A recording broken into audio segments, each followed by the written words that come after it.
Welcome, welcome, one and all, you beautiful astrology lovers. I am Chanda Sparkles, and this is another edition of Astro Tarot Tuesday Night Live. We are well into the first full week of June, and I have coined this month Just Do It for the Fun of It. June. Because honestly, out of all of the months this year, this is one of the more positive flow months. So really enlighten yourself through the joy spirit. I am welcoming all of you. Come on in. I see that you're loading in on the chat. Remember, I'm live on Facebook as well as multiple groups. Thank you to the groups. I appreciate you so much. All of the beautiful groups. I love you. Thank you to the admins and the moderators for welcoming me in to talk a little bit about astrology and spirituality and how we can raise our frequency on this planet. I am an intuitive evolutionary astrologer, starseed. I help people, mentor people, assist people who are going through their awakening. And I do it based off code of their astrology chart, soul-based astrology. It's amazing. I'm so glad you're here. We're going to learn about the week ahead's astrology. We're going to learn about how we can actually shift into this beautiful, I find it as a stillness. It's a peaceful stillness through action. So it's kind of like a duality is going on here. So we're really going to enjoy this tonight. We'll do some tarot cards for all of the elements, and then we're going to jump into some Q&A at the end. Please remember, ask your questions at the very end with all capital letters. It helps me to find you in the chat because I am on multiple platforms, so I'm seeing all of your beautiful chat all in one stream there. So make sure that you put it in caps at the end is all I ask. We do have one more week from tonight. We'll have the Sagittarius full moon. This is a magical moon. This is an out of this world moon. It is really amazing. So we're going to get into all of what this is about. And we have some special things happening on that full moon. If you're new to the space here with us in the Sparkle chat, welcome. You are so loved. You are so loved. What we're going to do is we're going to give away a beautiful set, and I have that right here on my table. So I want to share that with you right now. Hi everybody, I see everybody's loading in. How's it going? I see everybody in there. There's Om. Hi Om. Oh my gosh, I see Renee. Thank you to the moderators. Everybody give love to the moderators for always being here and having their purest, most divine light in the chat, making sure that everything flows nicely.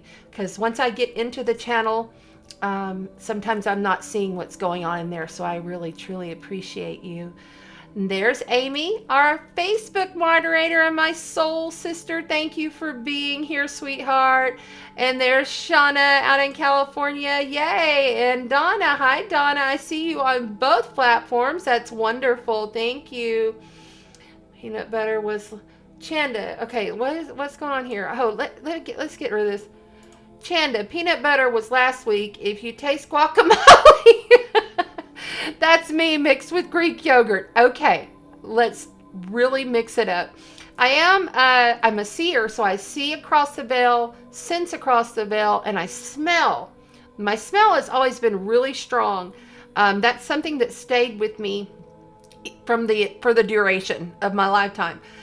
More so the seeing when I was a child and the beings, and then I sense, and then I get glimpses and knowingness in this latter part. But you just never know. You know, I had the Octurian show up in my living room last week, so that was interesting. And then just a couple of days ago in my morning meditation, 2 of them showed up. So, and they are somewhat new coming in, so that you just never know. And that's what I always tell people when I'm with you in a session. You know, I would love it if your grandma comes through, but I can't make guarantee because it may be your highest, because it's your highest self that I'm connecting with.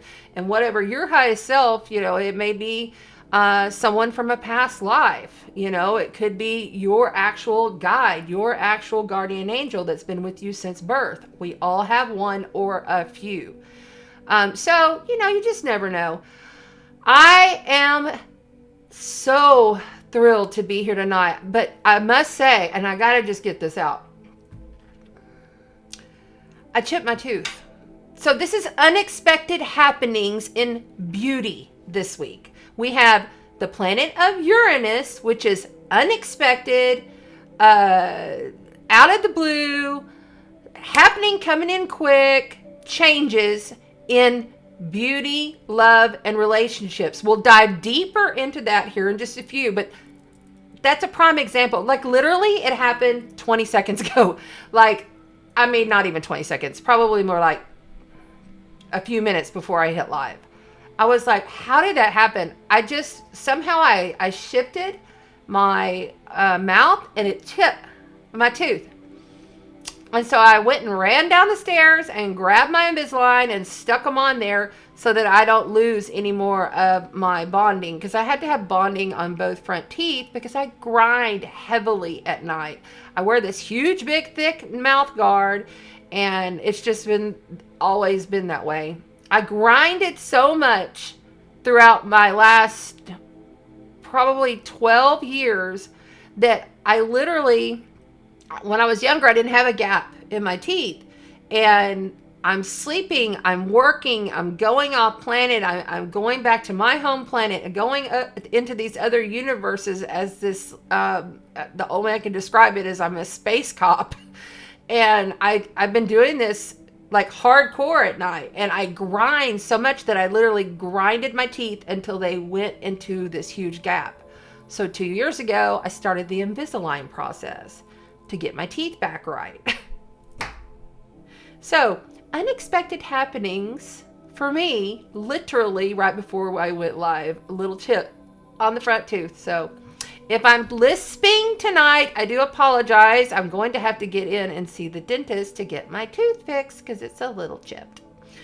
Anyway, I'm kind of like flabbergasted. I have been in this stillness, beautiful, peaceful, just like feeling as though there's this shift within my chakra energy centers. And then when I went to my healer, Rev Shar, this week, her team that she channels literally confirmed that we're shifting this. Like the chakra energy centers are shifting up. So and it's not complete yet, but it's in process. So my root chakra, my sacral chakra, and my solar plexus chakra has now shifted 3 places up to where the root is now where the solar plexus would be. You see? So it's shifting up, opening up more energy centers above, getting more above. And now we invite Gaia up to us. We no longer corkscrew down into Gaia. We now invite Gaia from the center of the earth, the crystalline core, up to us. And she's lovingly willing to do so. Grounding this in literally with your bare feet, your hands on trees, sitting on a tree. You have to make your skin contact the earth in order to do this process. And it's more of a real, and I know I've said this in the past, it's a real knowingness that you are becoming galactic within your physical body. It's about literally embodying the higher consciousness, the embodiment of the highest self, which, by the way, works for you. You bring that in. Okay, your archangels, your guides, all of them here for you. It's not the other way around. Okay, You have a support team. Call on them. They've been extremely present on the planet with all of the beautiful shifts that are going on. We are now, I'm going to go ahead and get this out the way. We are now at 11 days of very low solar energy. A little bit of electromagnetics just pop and then they're gone. Pop and then they're gone. Much different from the energies that we had been having in Madness May and even back in April, and even we can go on back to February, March, April, because we had such solar flares coming in, and they were coming in. You were not getting any breaks much in between. There is a pause with this light energy, and it's purposeful. It's a purposeful pause, which is what we must do within our field, okay? And that doesn't mean your life stops. It means a stillness that's deep within your consciousness. The unconscious becoming conscious. Are you conscious of being conscious in every now moment? Every now moment, you take stillness in action. Stillness in action is love, and love is all. Such a beautiful, beautiful energy. Some are feeling drawn to sleep. Some are feeling drawn to create. Some are feeling drawn to leave difficult circumstances, difficult situations. We have the moon in Virgo. And this is the second quarter moon. So what that means, Virgo is service. This is today. Virgo is service. Virgo is being sacred. Sacred within your field. Sacred within your home. What you're doing. Sacredness within the practicalities within your life. Feeling every bit of the day, like what you do on the daily. Feeling that oneness, that stillness, that embodiment, knowing you're being supported in every now moment. This is not about like the news. Okay, so think about this. This is something I wrote down. It's coming to me now because I write stuff down throughout the week when I get guidance. And where is it? There it is.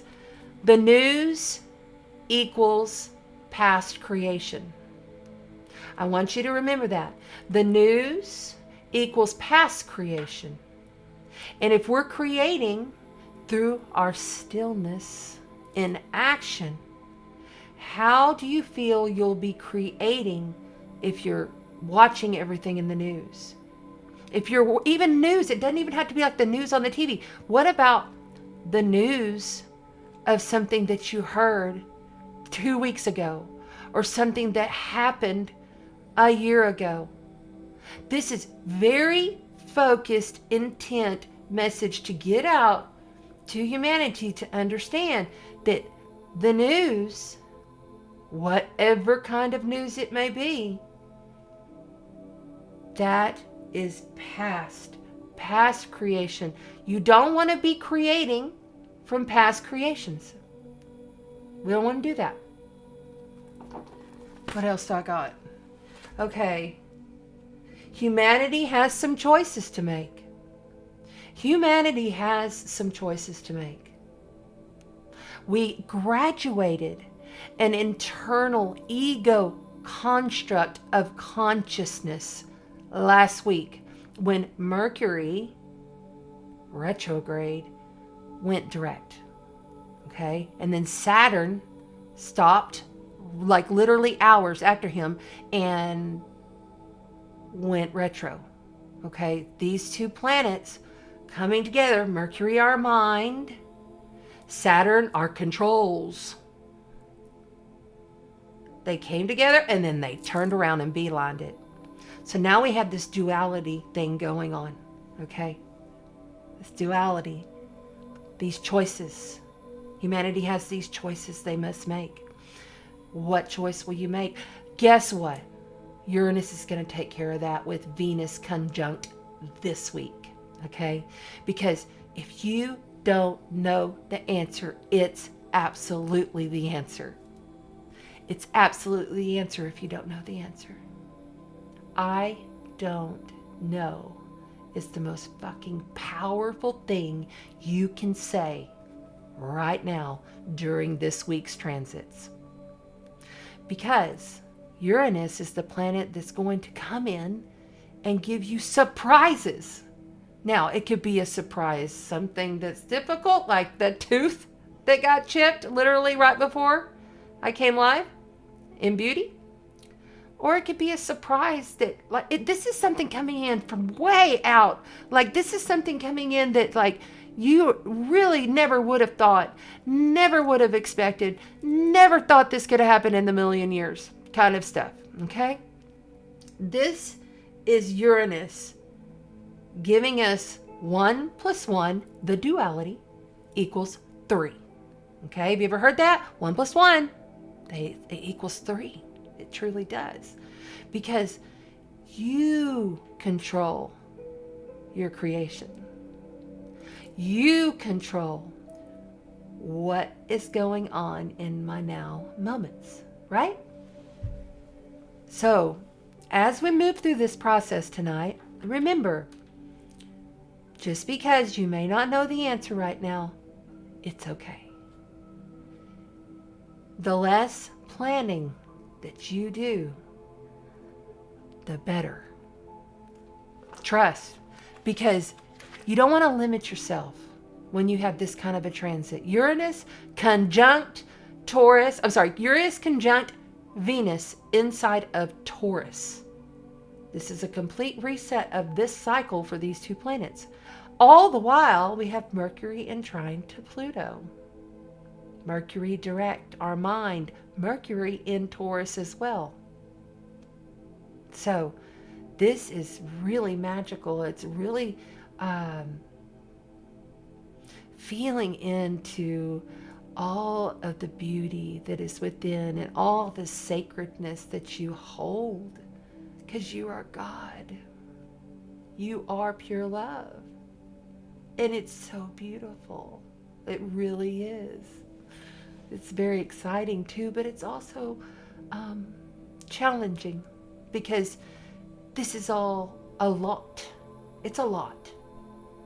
And also, we have gotten so programmed to expect. Even I put it on my freaking Facebook page. Okay, the Johnny Depp, what's her name? Amber Heard thing is over. What's the next big thing? You know, I had to stop and think about that for a minute. I'm programmed to expect the programs. No. Retract. You know, so you got to think about things not just on a deep level, but in a secondary duality level of 1 + 1 = 3. There's always that third, unexpected, out of the blue, absolute perfect freaking answer to your situation. That's Uranus, the great awakener, the future, the revolutionary, the rebel. It's beautiful. All right. I'm getting straight into this channel because it's been really, really, really intense today. Oh my goodness.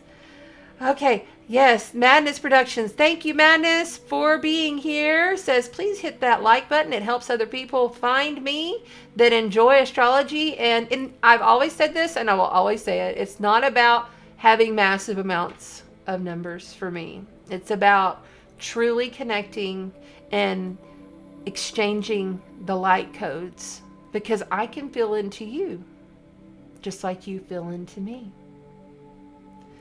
So thank you for that. I really appreciate it.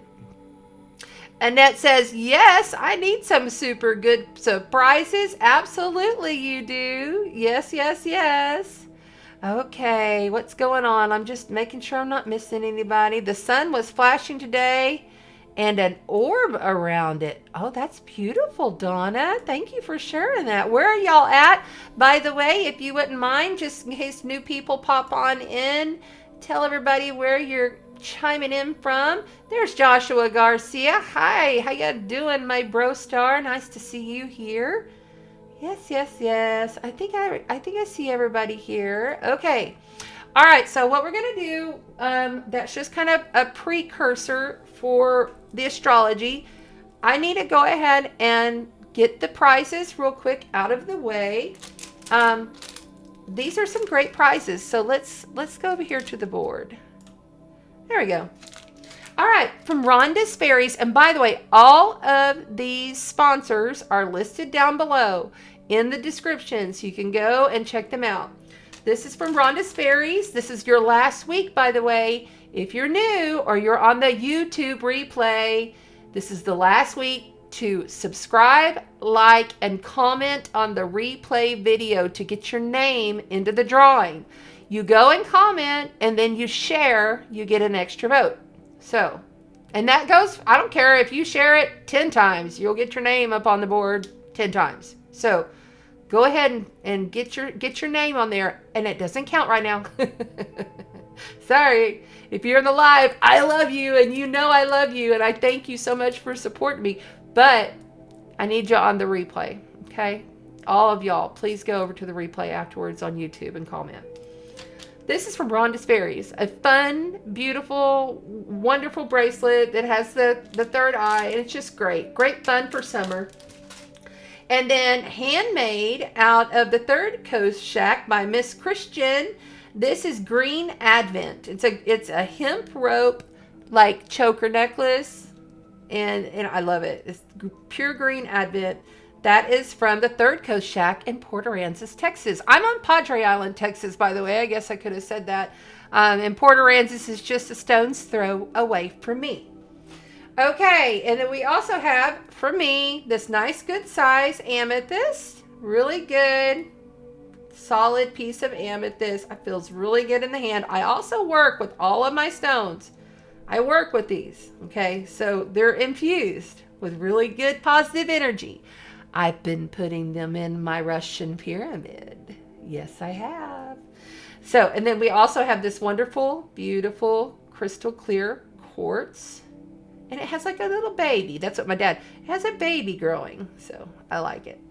All right, there we go. And then we'll just clear out the board. Here are the cards that we're going to be playing with tonight.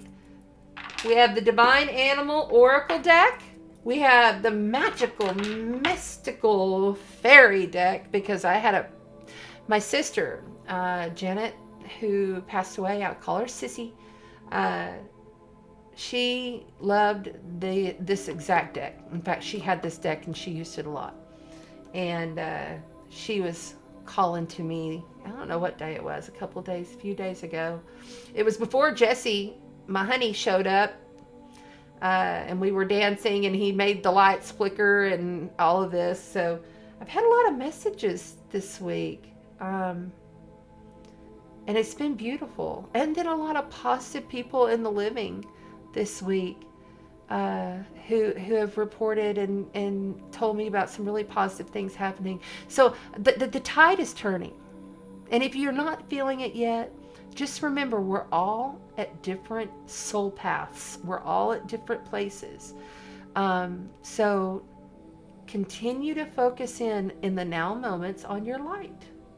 And don't watch and look at stuff that's going to feed your energy challenges. You know, we create enough challenges on our own without feeding ourselves more. And then we also have, for the tarot version tonight, the Morgan Greer Tarot. This was a deck that I gave away because I tend to give decks away. If I go to your house and I just feel called, I'll just give it to you if I feel like you want it. So I had a brand new one come in, and this is the new one. Never played with this actual deck on this channel, so that'll be fun. And the Gilded Tarot Royale, one of my favorites of all time. We are talking about Earth energy tonight. We have a ton of Earth energy happening in the chart. It's very earthy. Lots of earth going on this week, all right? So lots of grounded, lots of practical, getting things done too. You can really attempt to take on the world if you choose, you know. I mean, you can get some stuff done for sure this week. So I'm liking that. And things coming to fruition. It's like, you got that list. Everybody's got that fucking list, right? So you got that list. We're going to be checking it. Checking the list. The list is getting checked. Practical things getting done. Remembering to stay in our sacred space when doing so. What was it? I think it was Alexander, who was doing Edward Scissorhands this week out with his bushes. I thought, he's so Virgo right now, but he's being sacred as he does it. You see? So good to do stuff like that. Okay, let's see. Let's see. Angela. I'm glad you're at home. Hi, Angela. Hi, Amanda from Canada. Yay. Yes. Please tell us where you're from. Thank you, Aaron Sanchez. How are you doing? Girl, did you go on the cruise? Yes, back from the cruise. Cool. Yay. I bet you're feeling good. I bet you're feeling relaxed. That's amazing. Let's see. Jerry Lynn is up in Pennsylvania. At least you don't have snow anymore. At least that's kind of gone away, right? Please subscribe, like, share, comment. Yes. Hi, Kayla. Hey. Thanks for coming in. Yes. And Amanda. What's up, Amanda? Thanks for being here. Okay, if I missed you, remember I am broadcasting on multiple platforms.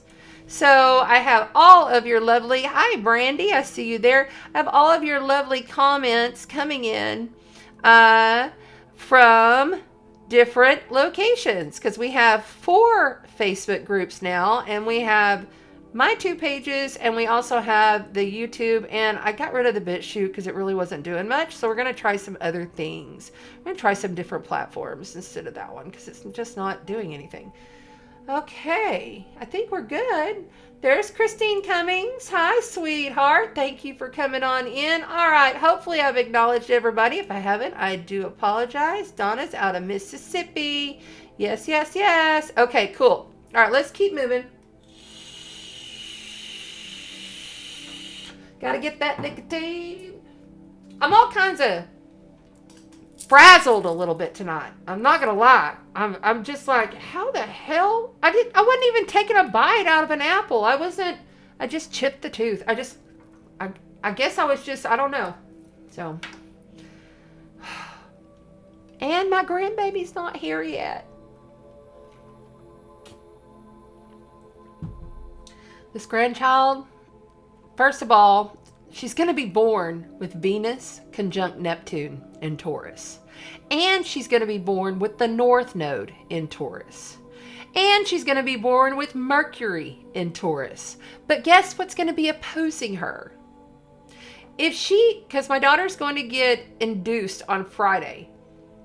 And you know how it goes when they induce. It takes many hours of labor. So it'll probably be Saturday when she's born. Unless she happens to come over the next couple of days. Who knows, right? But if she doesn't, this child is going to have all those 4 placements in Taurus. And she's going to have Scorpio moon, because the moon moves into Scorpio on Saturday. And she's going to have South Node in Scorpio. And I thought, oh my gosh, this must be another aspect of self. Interesting. Very interesting. And the coding on her actual chart, because I can look at the sacred geometry of your soul's blueprint, which is your astrological chart, okay? I can look at it and I receive information through it. And there's a star. There's a freaking star. And I was like, you got to be kidding me. I've been calling my other granddaughter a star since she was born. And I call her Grand Star. And if she gets bored on Saturday, she has a star, even Sunday. she has a star in the coding of the chart. I could cry. It's so amazing. It's so amazing. Yes. Oh, yes. That's right. Pride Month. Pride Month. That's right. Absolutely. So excited for everybody. Everybody should always be able to be exactly who the fuck they are and nobody get no grief over it, right? Everybody should be exactly who they are. When I look at people, I see you as a soul. And I hope that someday everyone sees it that way. Because we are all so unique. And we are pieces of God, every single one of us. It's so amazing. So amazing. Okay. All right. My eyes are watering a little bit, so I know I'm channeling, and I need to probably get some of this going. Okay. Now, let's jump in this astrology. The first thing I want to do is I want to go and read the degree placement for Taurus conjunct Venus. I'm sorry. Let me say this again. Venus conjunct Uranus in Taurus. So we have kind of a little bit more of an understanding before I jump in to the week ahead. Okay. Receive this in code. It's coming from this book if you're new. This is a very old book written in the 70s, which explains all of the degree placements of the astrological birth chart. There are 30 degrees in each sign, 0 to 29, okay? And each degree has its own meaning, okay? So every time a planet moves, it shifts its consciousness and what the effects could or could not be upon humanity. Rhyming it. Maybe I should be a rapper. I don't know. Okay, let's go with it. All right, listen to this. This is really good. And I don't have my glasses and my eyes are watering. This is not good. This is really good. This is fine. I have 20/20 vision right now. Okay. The title of this degree point, 16 degrees, where where Venus and Uranus are meeting up in Taurus, is a symbolic battle between swords and torches. A symbolic battle between swords and torches. Swords, air element. Torches, fire element. Okay? Which symbolizes 1 + 1 = 3. All right. The keynote for this degree is refusing to depend upon the past. The seeker turns warrior, fighting anew the eternal, in quotes, great war. I didn't even read this degree point.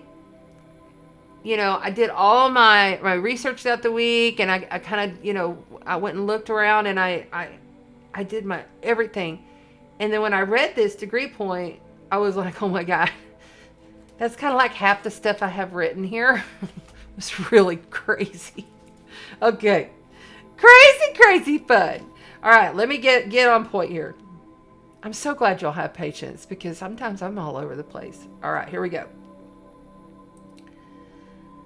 When Gautama being Buddha, okay, having sought in vain for the answers to his question among the teachers of tradition, sat under the Bodhi tree, he had to fight his own battle in his own way, even though, okay, I've lost my space. Oh, my eyes are doing weird things. Even though it is an internal, I know what I'll do.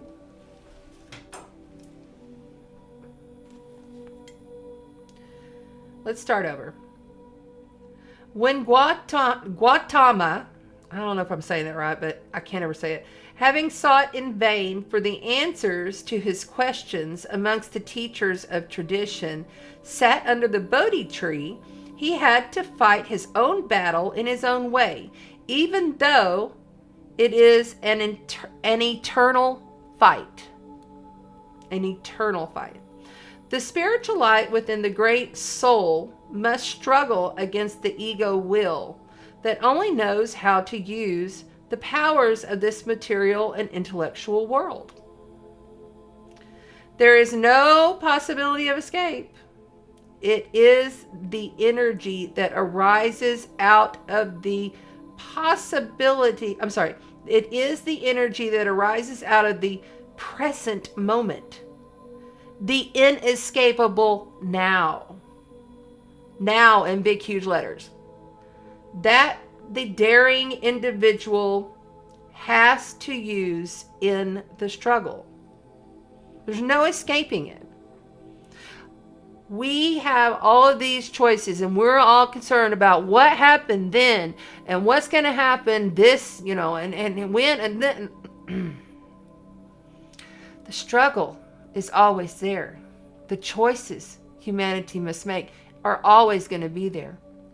When you envelop into that now moment, in that stillness, that sacredness, it all happens for itself. It all exposes itself. It illuminates you and everything around it, right? Okay.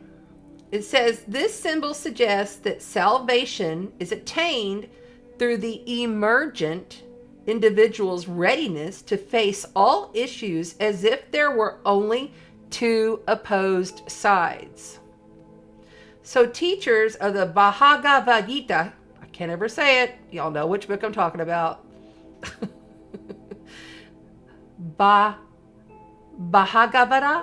Gita. And I even looked that word up and listened to it, and I still can't get it out of my mouth. This is the Dharma of the stage of human evolution, a stage of polarization of values. Taurus is values. This is the energy field, which Venus is the ruler of Taurus. Venus is values, love, beauty, relationship, women, art, money. Okay?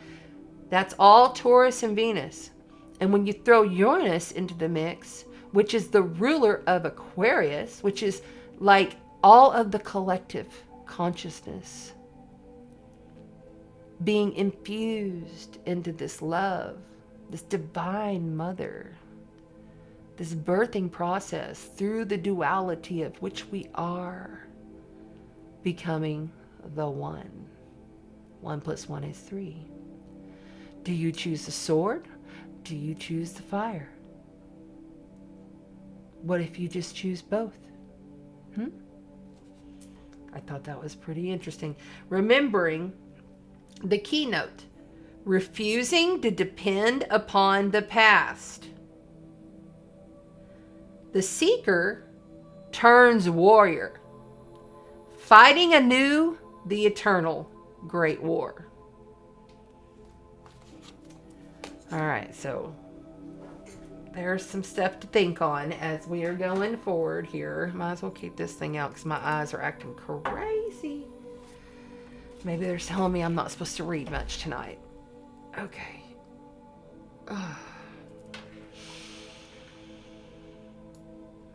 New patterns are embodying as we speak. This is right. This is right.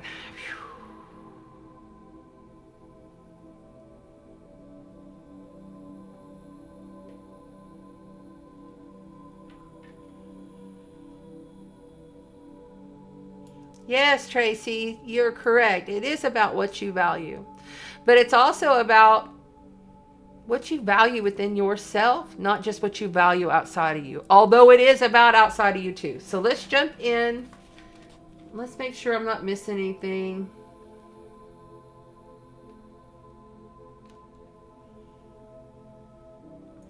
Okay. Remember, if you have your birth chart, you want to go and look because the sun is in Gemini. Gemini is also duality. It's an air sign, mutable sign, which means it's flexible, okay? Means it could, go one way or the other. It's not like a fixed earth sign of Taurus. Taurus is fixed. This Venus and Uranus opposition is happening in a fixed sign. Stuff creates.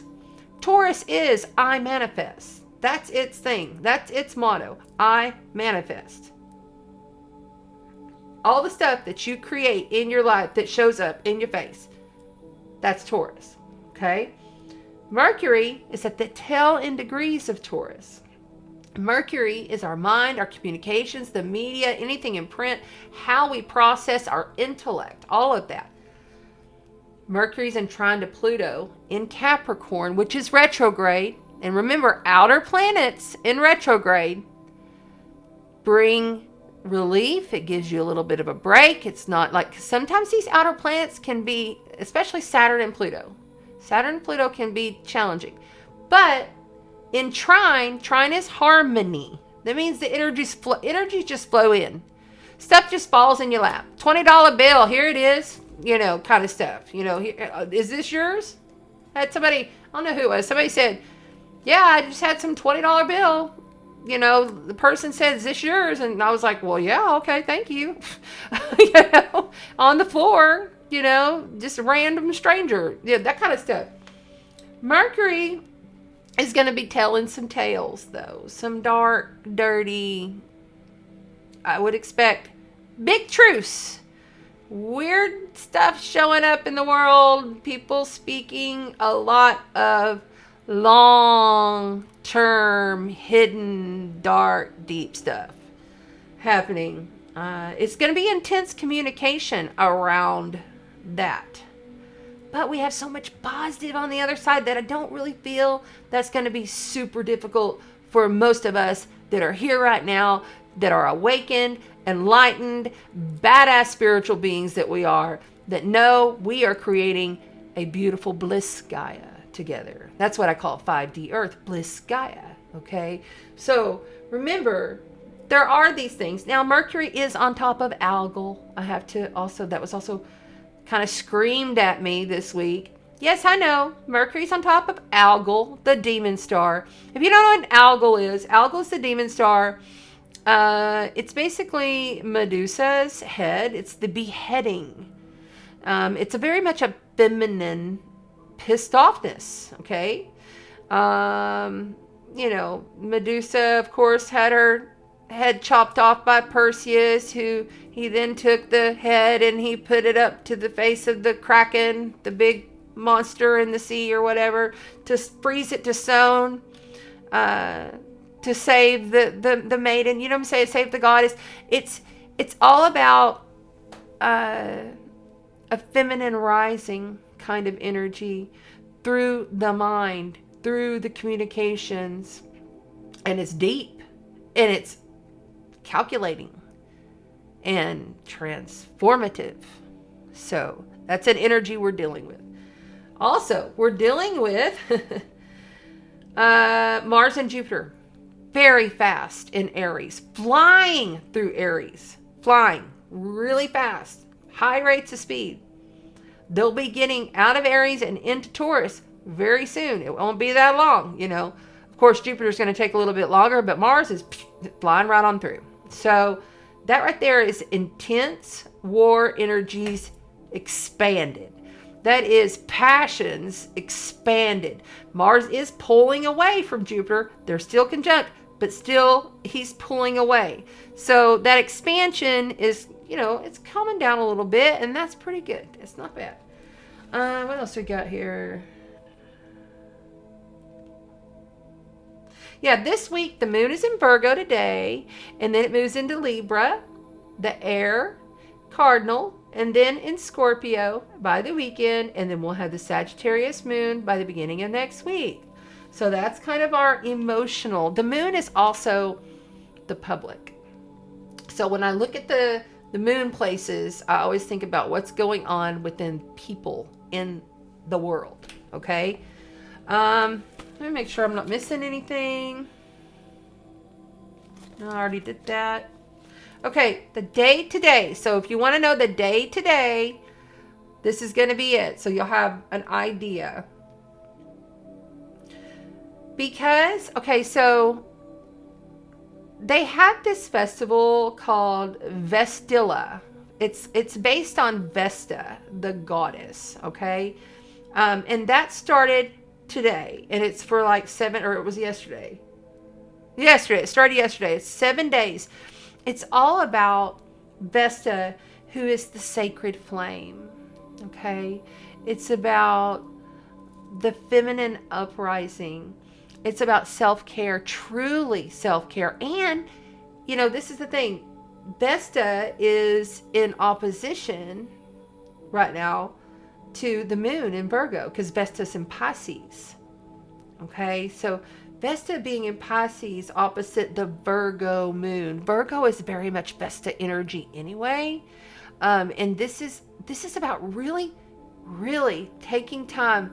Go into your calendar and write, make space to make space. Like literally clean your house sacredly. Don't make it like a chore. Reorganize things. Get things moving around. You probably have already been doing this because we've already been feeling this energy. So you've been doing it naturally. Just make sure you're doing it with intention. Okay? Because what you're doing is you're making sacred space to open up space for the new, because we're about to be welcoming in new very soon. Because we have all of this, we just came off that new moon in Gemini.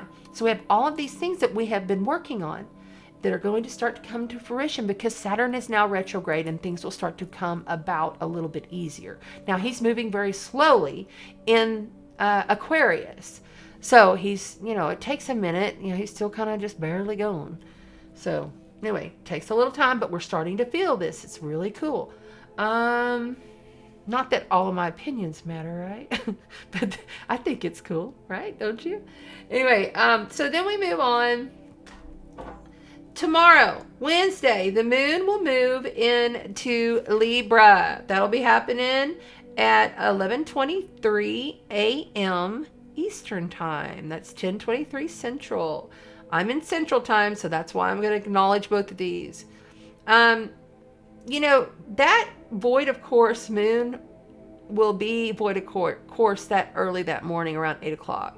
So when you have a void of course moon, you kind of want to hold off on making any major decisions. You kind of want to just do your thing. Stay in that practical zone up until that moon moves into Libra. Now, of course, Libra is all about relationships. It's about justice and court systems, judicial procedures, and taking care of things in that realm. It's about the other,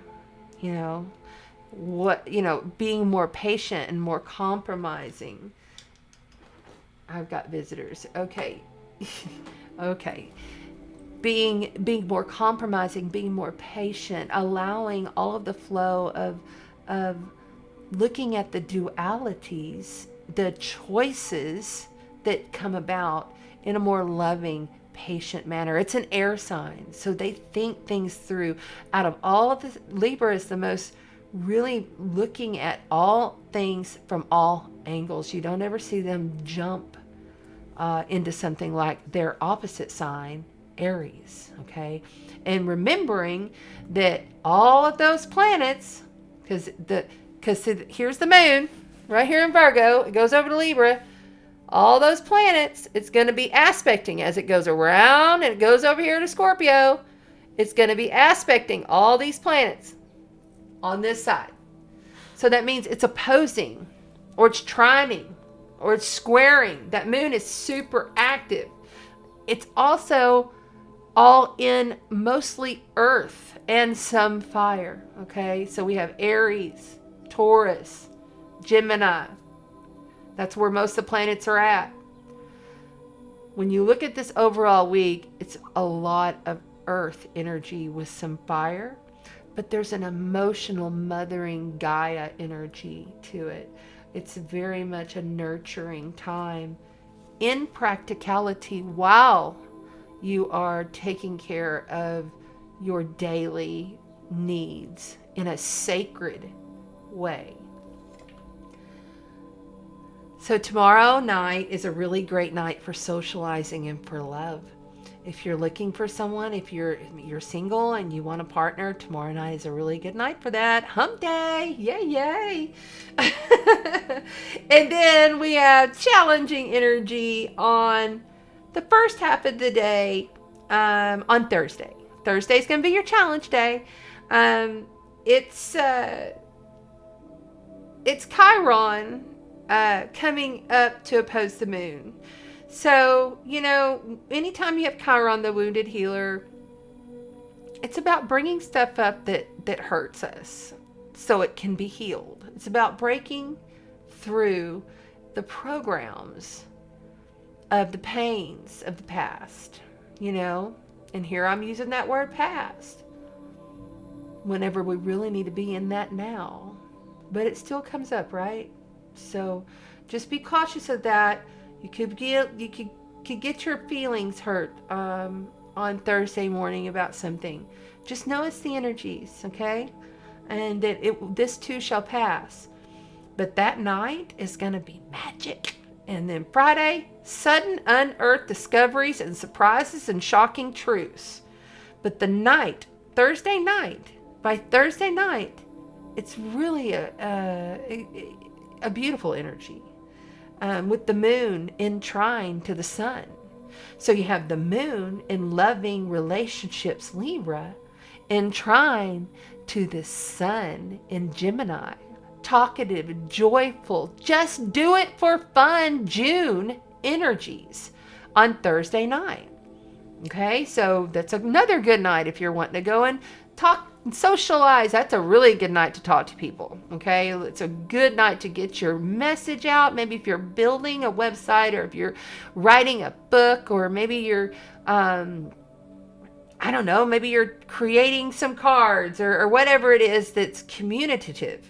That is the night to do it, for sure. Friday, that moon is going to be moving into Scorpio. And it happens in the middle of the afternoon, around 3:40 Central Time, 4:40 Eastern.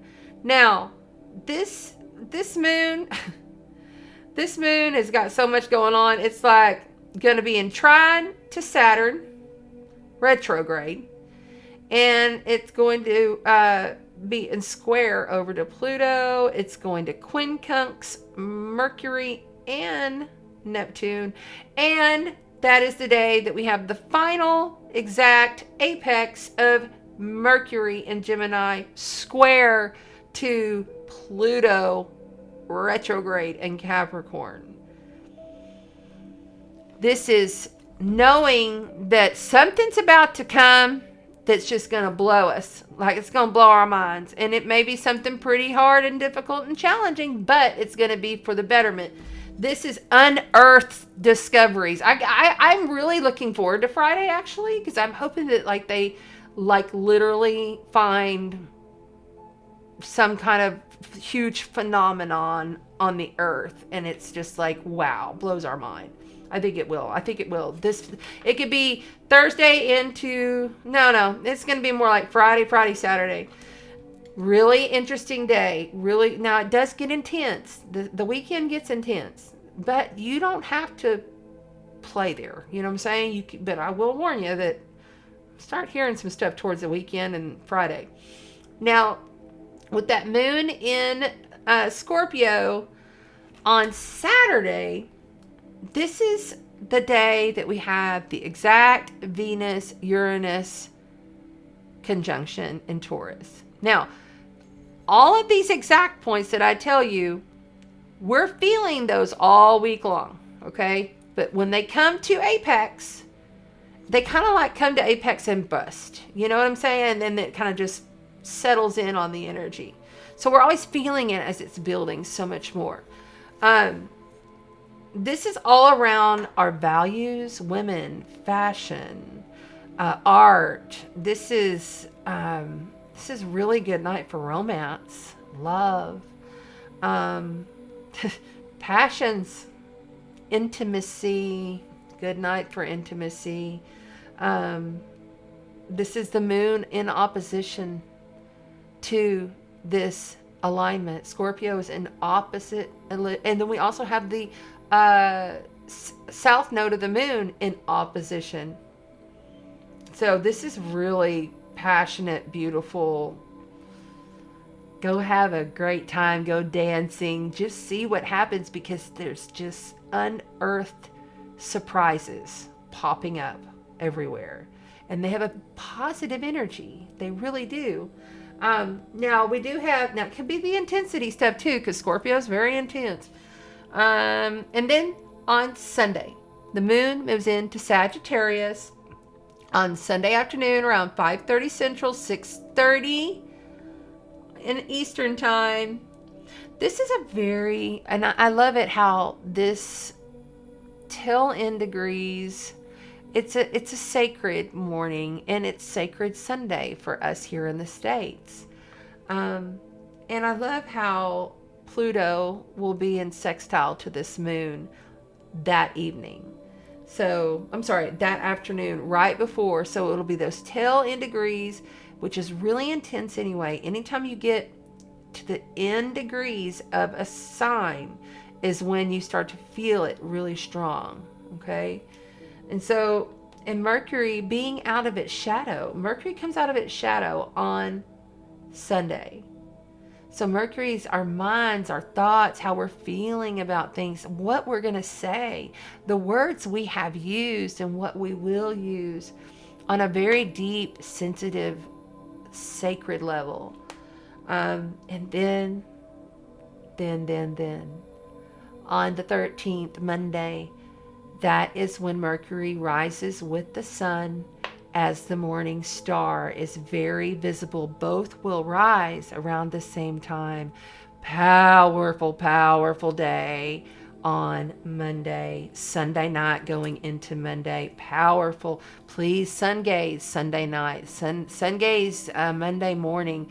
This is really good for anybody who's doing any kind of sacred spiritual work. This is a beautiful energy. Then we have, like, I feel like that day, after going through everything we go through this week, that day will be the day that we have the realization of what the hell we're doing, of the goals that we have, these realizations, these epiphanies that are just like, wow, I can't believe that I never saw this. Because what is it? 1 + 1 = 3. There's an unexpected answer, a third choice here that you're not seeing that's going to come in. Okay. And then on Tuesday of next week, when I will be here, most likely, unless I'm out of town, which if that's the case, then we'll make it up. But it's a dreamy, and this is what I wrote. Dreamy, out of this world full moon in Sagittarius, and we will dive deep into it the next time I'm here. And that is your astrology for the week. Thank you very much for listening. We are going to start the AstroTarot portion.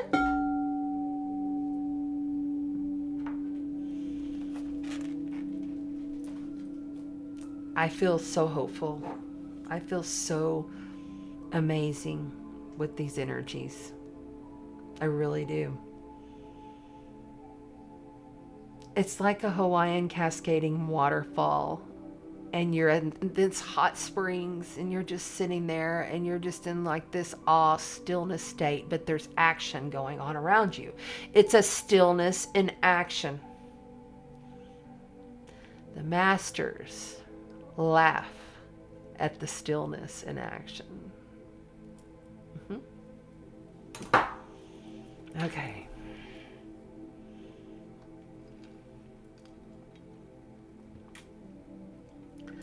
Very well could be there. Very well could be.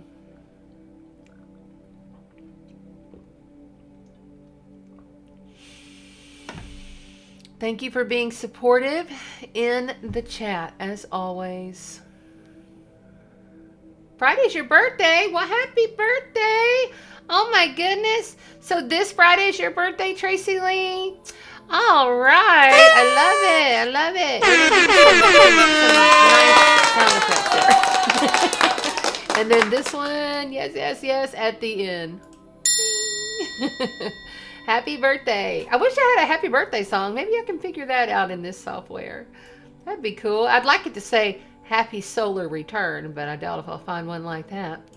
Yes, Jerry Lynn is reminding you, if you don't have your birth chart, you want to go and get it. Because the AstroTarot portion, which is now, these card decks, these cards, this board, my focus, my intention is to connect with you through your sun, your moon, and your rising or ascendant. Rising is slang for ascendant. If you're new to astrology, that's all focused in the flow of my meditation prior to coming on the live.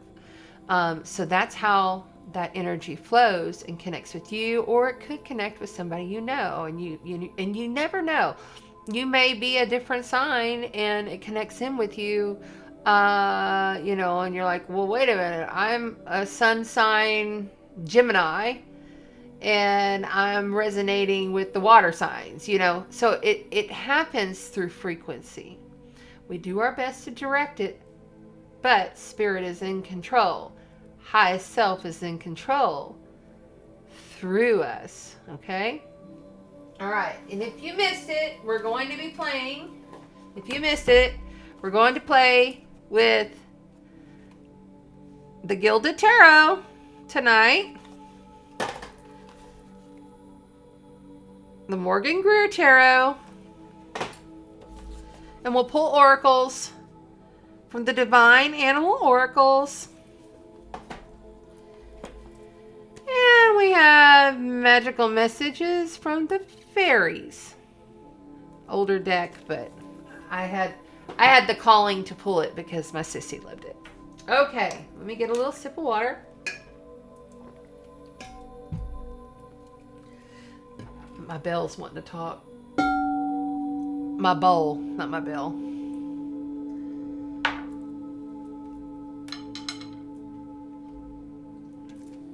Okay.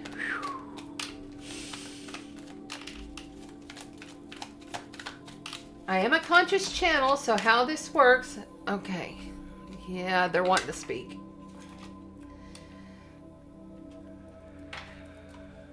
Let me get this. There we go. And then we're going to zoom in just a little bit.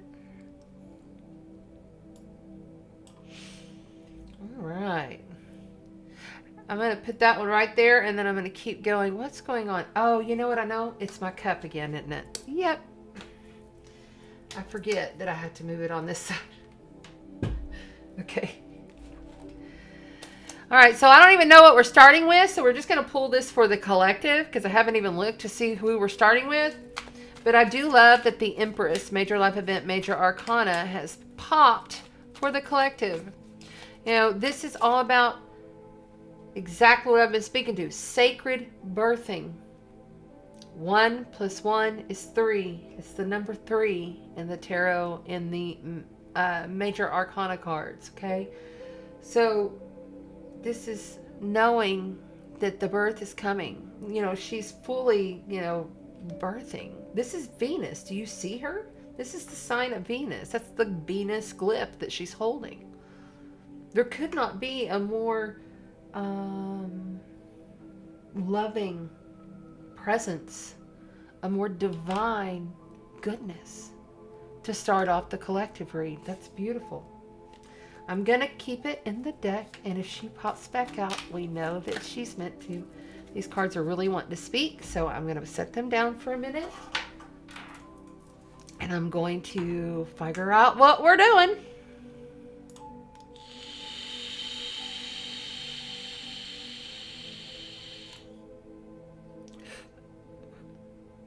What's up, yo crazy man?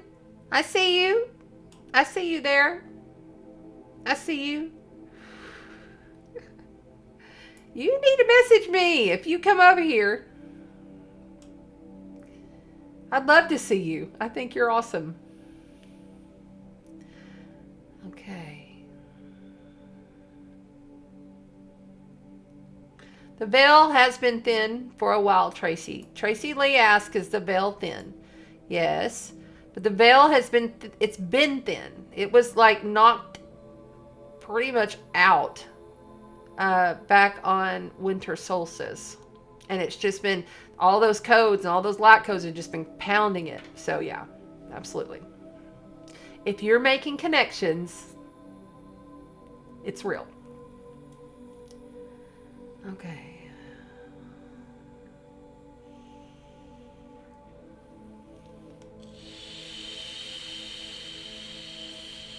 Hi, Tammy. Thank you for joining us tonight. I see you made it. Very good. Hey, Jules, how you doing? Boy, girl. Okay, I want to ask, I need to borrow that sunflower sun photo that you posted. I totally want to create a meme out of that and put some of my channeled writings on it. If y'all see my photographs, most all of them are mine, if they have my name on it. And I get messages and downloads, and so then I put it and I create it and then I put it out. Those are not, a lot of them are not pre-scheduled. They're in the moment. So if you happen to see those on my Facebook page, know that it's kind of in the moment based on what I'm receiving. But yeah, that was an incredible, and it was so perfect with the sunflower and everything for the energies of this week. Beautiful photograph.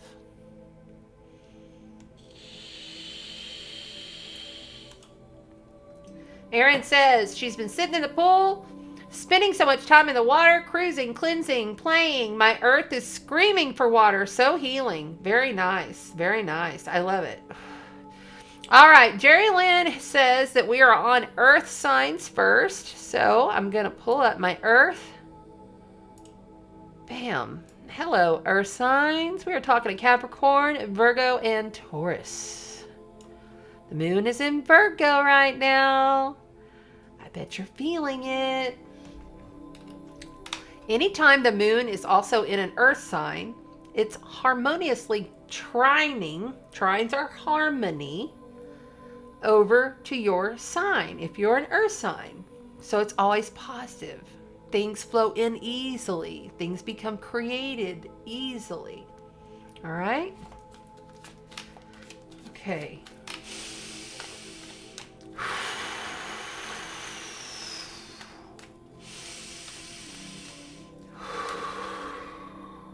Oh, my eyes are watering and I'm tingling all over. Okay, here we go.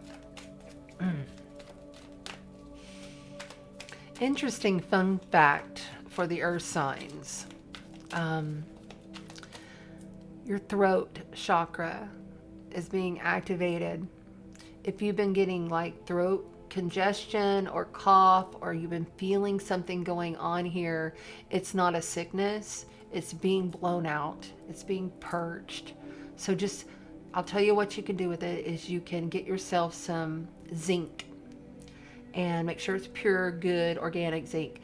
Like get yourself some zinc, put it in some water with a little touch of lemon, a little warm water, and gargle with that stuff at night. Swish it all around your mouth, gargle with it a few times, go to sleep with the intention that you're clearing your throat chakra. And it will open things up for you to be able to speak in harmony, in clarity, in all-knowing from your highest self. Okay. All these messages are flying through my head. Here we go.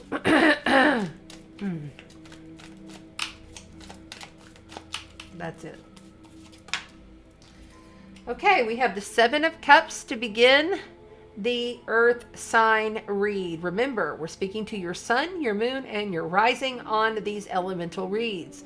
This is for your specific coded frequency. If you're connecting with me now or on the YouTube replay, please make sure you like, share, and subscribe while you're there, and comment to get in on the drawing for next week. The Seven of Cups. The Seven of Cups is lots of loving fulfillment through lots of different choices. This is all about how we feel, how we intuit things. Cups are the water element. So this right here tells me you have so many choices right now, earth signs. Maybe more than just a couple. You know, you have a lot of different directions of things that truly could fulfill you, but watch out because it could become confusing. Not knowing exactly which way your heart's going. If they want this one. Earth signs, the Queen of Pentacles. Well, you just showed up as your own challenge position for this beautiful reading. Make sure that I've got this right. Okay, there we go. Wait. Maybe we need to back it up. Hold on. My bad. Back it up, baby. There we go, so that we can fit all the cards. So the Earth signs with the Queen of Cups, with the Queen of Pentacles, you may actually have a sun, moon, or rising that is a water sign. I'm hearing some emotion, some water coming through, seeing a flowing river, rivers going over the rocks, over the rocks, over the rocks, over the rocks. You know what I'm saying? So like maybe you have a river near you, or it's just a metaphor that they're showing that, you know, always flow with your direction. You go in one direction, you're flowing. Sometimes you hit rocks. Sometimes you have to come around and go around the bends and the curves and everything, but you're always go around it. Your challenge is to be the master of who you are as you're doing this. This Queen of Cups, why do I keep wanting to say the Queen of Cups? I feel like there's a Queen of Cups involved here. Maybe you have a partner that is a water sign, or you're reaching out to someone else that has a water sign element in their top three. The Queen of Pentacles, she is loving, grounded. She loves her family. She loves her pets. She's not someone who's quick to jump at things. She takes her time. She's very methodical. She's very wise through her emotional intelligence, grounded. They're telling me grounded into the earth. Okay? So with this choices, all these choices you have, for some reason I'm feeling like you're not wanting to make the choice. You're not wanting to say it, or you're wanting to hold back on it. You're wanting to like wait for the absolute right moment to come in for this choice. This is the one. The Two of Pentacles, you cannot make this stuff up. The Two of Pentacles is about duality. It's about choices. It's about juggling the tangible choices. Remember, this is earth energy. The coin is earth energy. This is tangible stuff. You can touch, feel, taste, smell, you know, stuff that's in this reality with us, in this 3D reality that we are in. This Two of Pentacles, this guy is like, I've got to do this or I've got to do this, but he's not paying attention to the what? To the what? What was it talking about all night? I was talking about the 1 + 1 is 3. You have this choice and you have this choice, and then there's a whole nother choice behind you that you're not seeing that's going to be the perfect, beautiful answer. Because you can see in the background here, he's got this ship, okay? There's a ship back there. It's full of all the goods. It's full of all the answers. It's full of everything that he needs. But he's too focused here, juggling all of these emotional choices that he doesn't really know which one to take. Or she. Don't get caught up on gender. Yes, I hear you in the replay. Oh gosh. Okay, we're on the earth signs. Earth signs. Earth signs. Earth signs.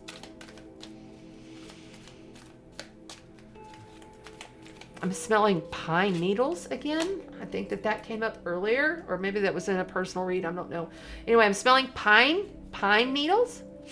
Really dark, intense pine. They're saying get pine needles.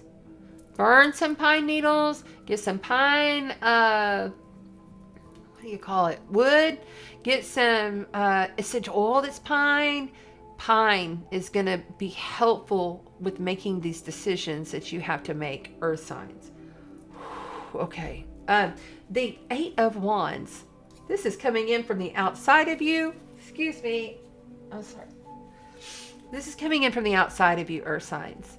This is really fast moving passions. This is possibly traveling, going to visit someone. This is movement that comes in. It's also the arrows of love, I must admit. And I don't always see it that way, but I'm kind of seeing the arrows of love here. And that could be arrows of love for, maybe someone else. Maybe see, there is a nice big rose right there in the center of one of those emotional choices that you have to make. This is right here, total love enlightenment. And it could be the arrows of love coming from your creator to your heart space, your higher heart being activated. I wear this sun sign. I wear this sunstone. Majority of the time, it's the one I'm always wearing. Sometimes I switch it up, but most of the time it stays right there, even when I sleep, because I really feel that this sunstone is the enlightenment of my highest consciousness, activating my higher heart, not my heart chakra, my higher heart, because the higher heart here is where all your cosmic galactic intelligence envelops in order to speak it. And the throat chakra is an energy issue for the earth signs. So you have to be able to speak it. So in order for that to happen, you have to have the higher heart supporting the throat chakra to speak. Love, fast moving, fast communication, fast travel, coming in for the earth signs. That one just flew. You cannot. You have justice. You have justice, earth signs. Major life event, major arcana card, the justice, okay? Justice. This is Venus. This is Libra. This is everything balanced in the dualities of what it is that you're creating. Everything balanced. So you have balance here. You have juggling here. You have, and see, it's coming in towards the justice. Knowing that your eternal enlightenment inside, as within, as without, as within, as without, is balanced. Getting that information, that the choice that you had so many choices to make, that the one that you were kind of concerned about, taking your time on, challenged to really think this through kind of stuff. Knowing that once you put the fucking foot on the gas and make the decision to turn around and see that there might be something that you're missing, and it comes in, knowing to expect the unexpected with this, knowing that this is major life event card. There's not that many of these cards in this deck. There's 78 cards. There's 21 of these, okay? So this right here, you will become enlightened and balanced through this process. This is confirmation of that.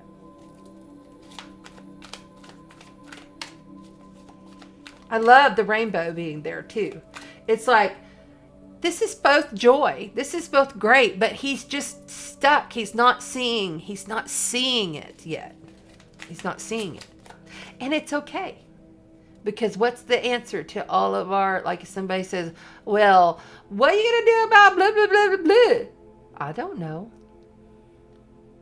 I don't know. And I'm happy to not know. I don't need to know right now.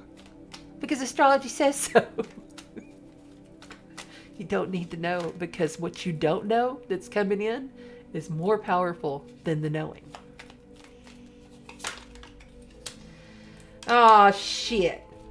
So you're going to have some doubt. You're going to have some sadness. You're going to have something that comes in that really messes you up. But you have the Two of Cups in the background. So this is Five of Cups. This is focusing. See, he is focusing on all these cups that are spilt here. He has two full cups still sitting behind him. He's not seeing it. Blindfolded in the duality. Yeah.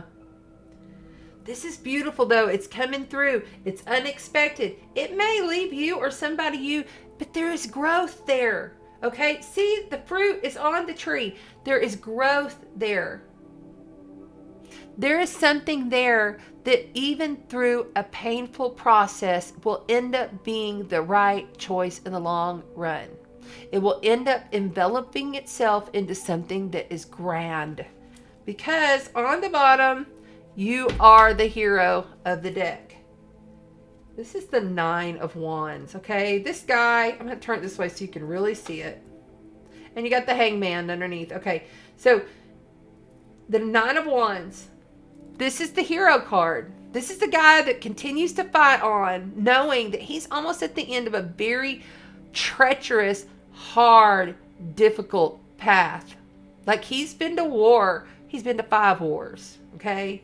And every single one of those wands are accomplishments. Those are accomplishments that you've had in your past. But he's leaving them behind. And he may only be down on one knee for a minute, because he's coming down to connect with his creator. He's coming down to empower himself. He knows that he is a force to be reckoned with. And he's going to carry on with that 9th wand, knowing he's going to continue. There is no more of this hanged man. The hangman, major arcana, that's being in limbo. No more of that. Moving on. Making a choice. It may be challenging. It could be difficult. But you're looking in the wrong place. If you see this, you're looking in the wrong place. If you are looking at the news or in the past, this is why you feel this way. This is going to happen if that's what happens. If you turn around and drop the flag and just look behind you, see within you that you can carry on, you're going to have all this goodness. This is coming in from outside of you. The Eight of Wands is Sagittarius energy. That is adventures, travel, deep philosophy, the deep knowing, the guru. And that's beautiful. Allow it. Or don't. Let's pull you a Divine Animal Oracle card for the Earth signs. Divine Animal Oracles for the Earth signs. Ay, ay, ay.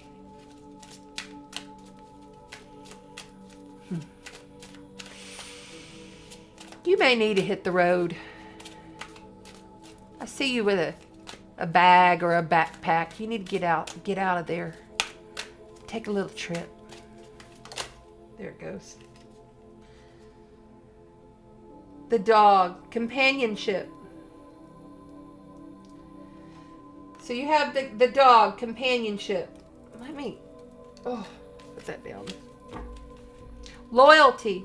And you know what else I love is, look where it came. Okay. These cards are kind of slippery. They don't stay in place. My Scorpio, attention to detail coming out. Okay. This is companionship. This is loyalty. This is someone who will be with you no matter through the thick, through the thin. This right here. And look! Oh my God!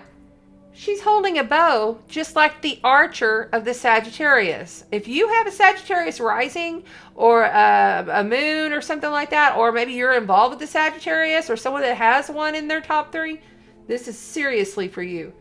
Okay, so this Eight of Wands, this is Sagittarius energy. So this right here, shoot for the stars.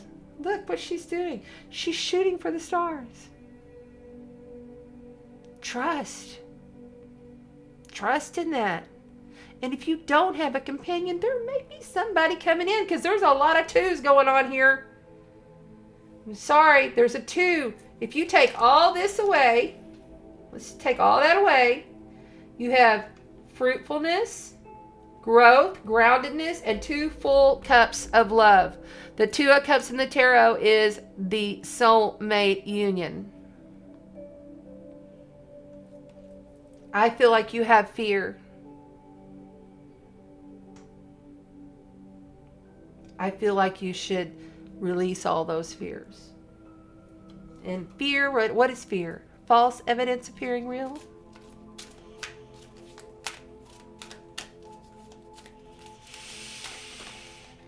Okay. You've got the power. You've got the abilities to resolve this situation. You can do it. Yes, you can. Pushing through. Pushing through. Turn around. Turn around. Pay attention. 1 + 1 is 3. There's always a third option that you do not see. Maybe it's coming in autumn. This says here, in the fall season, everything comes together. You reap wonderful harvests for abundance. I love it. Couldn't be a more perfect read for the earth signs. Thank you so very much. I love you, each of you, with all of my heart. I thank you for being here. Oh, that's a good one. That's a good one. It's a good read for the earth signs. Love kicking it off like that. Even with this sadness card, even with it, even with the struggles and the challenges and how much you've had to push, it's still very positive energy. And something about pine. What's this? New career, maybe. Your work focus is shifting in a positive, new, and successful direction. Popper at the end for the earth signs. Thank you very much. Somebody there at the very end needed to see that. Oops.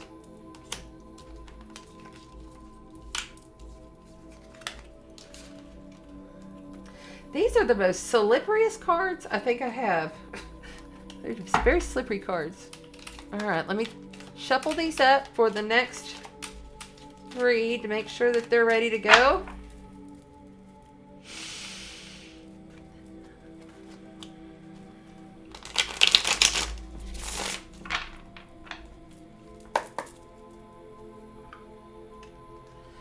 Okay, and we got the Morgan Greer.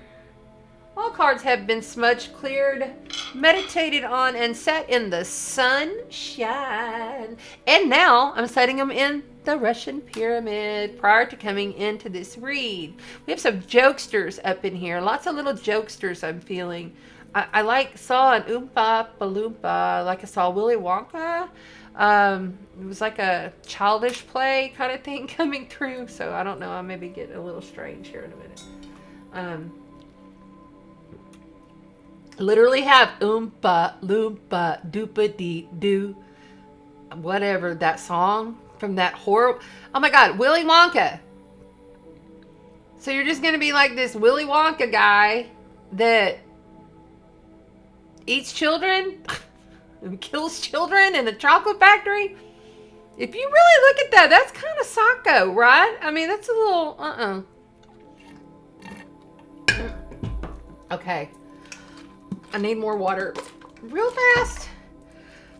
Sorry, I'm just real and I'll just be here. If you're on the replay and you're just watching me, hang tight, hang tight. We're getting to the next. What are we doing next? Fire. We're doing fire signs next. Fire, fire, fire. Oh shit, I don't know where, there it is. Okay.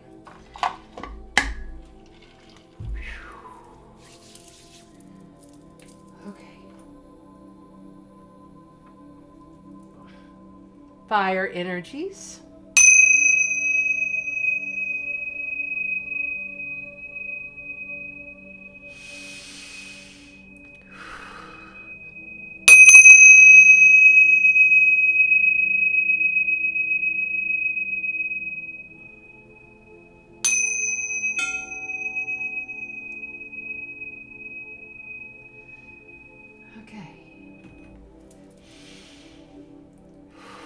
Back to center. Back to center.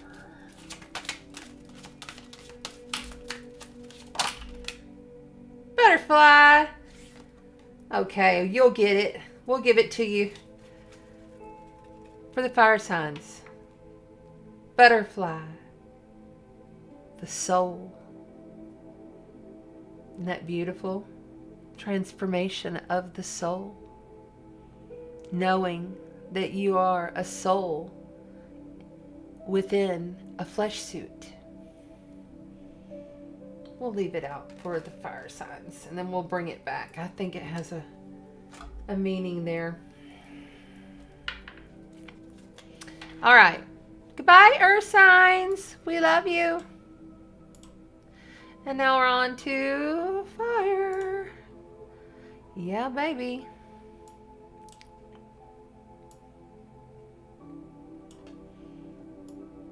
There we go.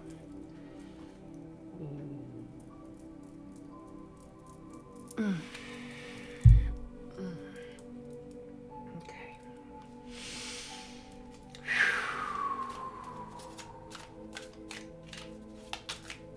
Fire signs, we are speaking to Aries, Sagittarius, and Leo. Sun, moon, and rising. Sun, moon, and rising. Thank you, Amy. Fire sign time. This is the time for fire.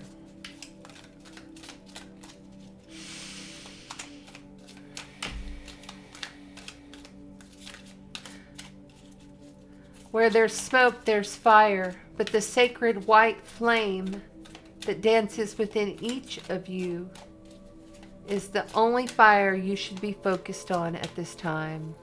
The deep, sensual sacredness of the white flame that is within you. Snowflake Poseidon. Snowflake Poseidon. I want you to work with Snowflake Poseidon this week.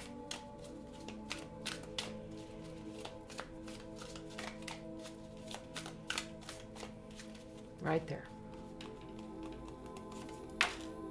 The sun. Here comes the sun. Do do do do. Here comes the sun, and I say it's all right. What up, fire signs? You have got the sun to kick off the fire sign read. Aries, Sagittarius, and Leo. Best card that you can get in the whole daggum deck, honestly. I mean, it's about children. It could be about your father. It's about embodiment of the white flame. And it could be that you're just taking pictures of sunflowers. Or that you love the sunflowers. You love the sunshine. There it is. And your challenge position is the Knight of Rods. Here we have the Knight of Rods for the fire signs. I love that this Knight of Rods. Okay, so first of all, he is passionate. He is adventurous. He is moving. All knights are fast-moving messages and communications coming in. But this right here is something that's going to give you a spark. It's going to give you some kind of a creative mode. It's something that you're creating within a deeper level of that white flame. That inner soul. That inner soul. Remember this that popped out for you? This inner soul, this inner butterfly, transformational stages. So be looking for some kind of message with that. He's also really, he or she, okay, this energy is also extremely, they're very, I feel like kind of egotistical a little bit. Like they know that they're hot. Like they know that they the shit. Like they know they look good. They do. Sometimes this could be this energy right here. But you've got the King of Cups. And the King of Cups is all about mastering one's emotional integrity. One's emotional intuitive integrity. The King of Cups is all about the mind through the heart. Cups is water, emotion, how we process and how we feel, right? Could be a love offer coming in. Wow. Okay. Yeah, that just popped out, both of them. So now you have a partnership. Okay. A loving partnership, because you have the King of Cups here and the Queen of Cups. Okay. So now understand this. This, don't get mixed up on gender. It's soulmate union. It's a partnership. I already saw that coming. And then you have the Page of Cups, okay? So there's a lot of innocence to this. And the childlike play is there. You may even have children. You may even be like, because this person's coming in from outside. The difference between the King of Cups and the Queen of Cups, they both mastered their element. What they do within their life, they both have mastered it. But the difference is the King of Cups is more the methodical, the thinker, okay? And the Queen of the Cups, she uses everything in feeling. Everything, all of her processes, everything that she does it on a very deep soul level. It's a soul level. Okay, this could even also be a child coming through. Okay, so now I'm getting a child. So for the fire signs, there's a child that passed. So this has left you, and I feel like I've got to say it, this has left you reaching outside of you for comforts. And this light that you're feeling, that you're wanting to move forward, this passionate soulmate that he's just sturdy, or she's just sturdy, and she's going to be loving and committed, and yet poised in like a tree that stands tall and stands the test of time. You know, I'm getting that strong, emotional, sturdy energy throughout all of this. Because this Page of Cups to me, it feels as though it's this soul, this young soul. It's a younger soul, but it's not like a child. It's like a teenager or 20s. And they had to go. It was that was their time. Is what I'm getting for the fire signs. And this has left you, both really needing to look more within, because this is just the beginning. This is just the beginning. But there's a beautiful energy coming through, a passionate energy of needing to move forward from this. You must move forward from this. And knowing that you have your companion. You have that companion of that child with you. It's okay to be joyous. It's okay to continue on. But remember, you can't look to satisfy the grief from a loss outside of you. You can't do it outside of you. It won't ever work. It's all within. Okay, we got 2 cards that popped here, so I'm going to take them both. Yeah, the moon. And you have, I'll move this over. Celebration. So this is very much the Pisces energy right here. This man that I'm feeling, woman, man, it could be either one, but this energy I'm feeling is very much a Pisces, and this is Pisces, okay?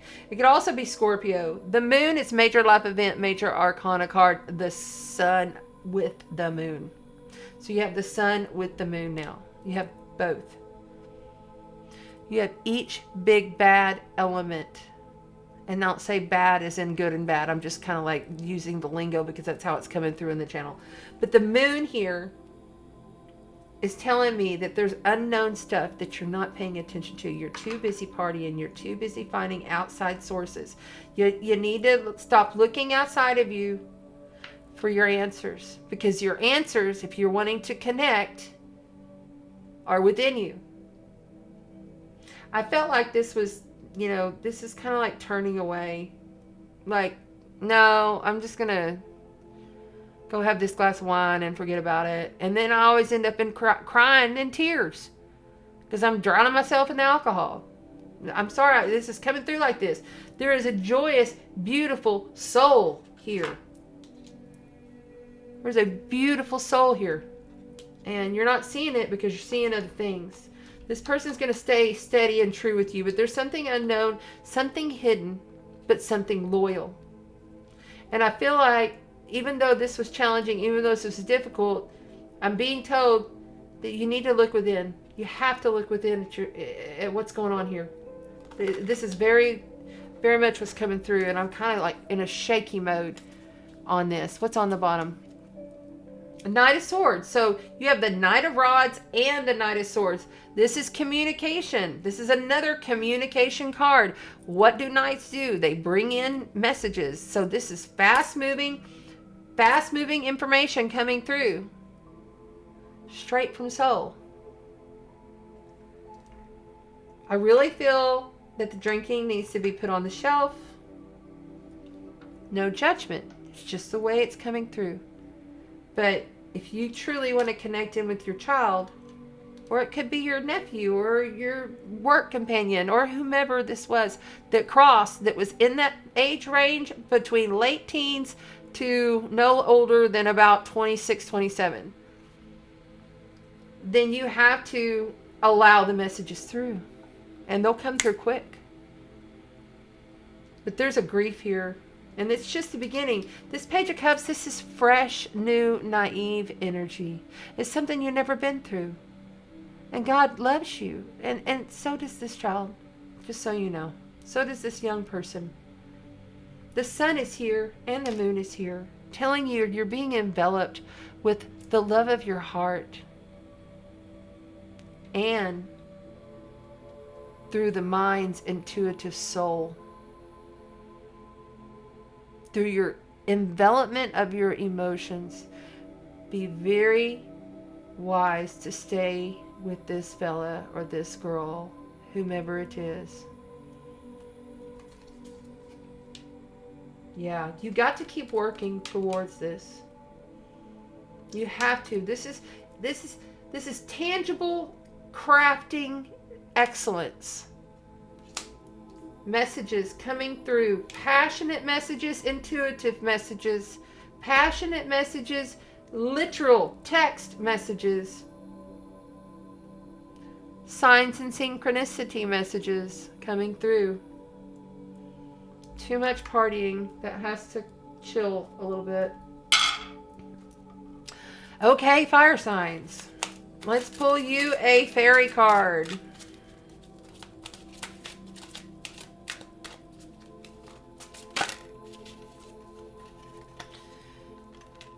Connect with nature. Perfect. You're rejuvenated and inspired by spending more time outdoors. Yeah, I very much got you were like inside, drinking, hanging out. You're not really like connecting in with your natural elements. You know, go build a fire on a beach or by a lake or by a river, or get you some of those tiki torches. And light some of those and sit outside in your backyard. Put your feet and your butt on the grass. Ground with nature. This will be really good for you. What else do we have here? Goodbye to the old. Hello to the new. There's some friends here that you're going to have to let go of. There's some friends, some sisters, brothers, whomever they are, work companions.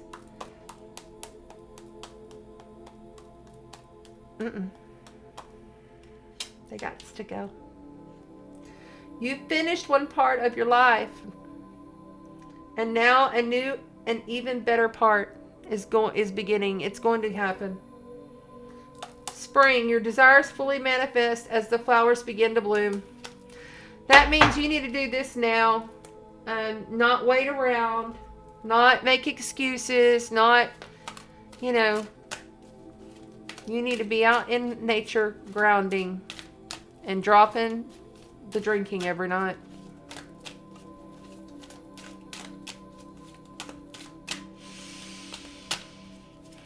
Right here. Peace. This child is at peace. This is number 1. This is number 1. You got number 1. You must find your peace through yourself. You can't find it through others, through substances. Oh, come on, I'm getting tingled all over. You cannot find it. If you want to connect and truly love, the soul is here. But it won't happen if you're reaching outside of you for these things. Kindness. The fruit bait. What? Oh, the fruit bat. And the flying fox. Look, the fruit bat and the flying fox. You gotta be keen to be kind, right? You gotta be wise. But it's all about you. And you can bring two elements together, just like they did. They combined the fox and the fruit bat here. You can bring two things together. But some of these have got to go. If this is your journey. Find your peace. Know that that soul is at peace. And they're not that far away to connect with, but you have to work on you. You have to connect in with you in order to see, hear, feel, taste, smell their essence of their life force around you. Thank you very much, fire signs. We love you. We really hope you take that to heart.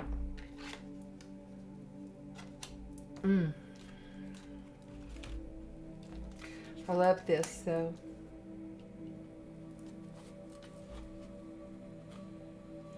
The estrangement between this couple will be healed when these are gone. Cast them out. Thank you. Thank you so much. I love you, fire signs. Thank you, thank you, thank you. Ooh, goodness.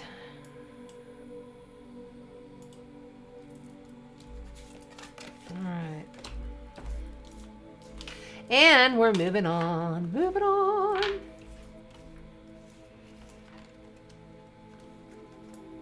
You're welcome.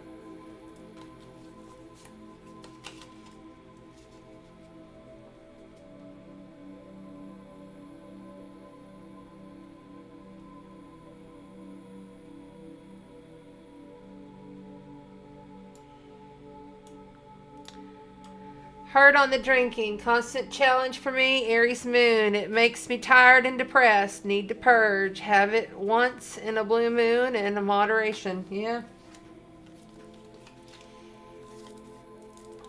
It does. It makes it worse. I'm going to tell y'all a secret. Like I tell you every week. Whenever Jesse passed, I did not have a drop to drink. For like probably almost 2 to 3 months. I can't remember exactly. But I know it was a good while. Not even when I went home for Christmas to my family.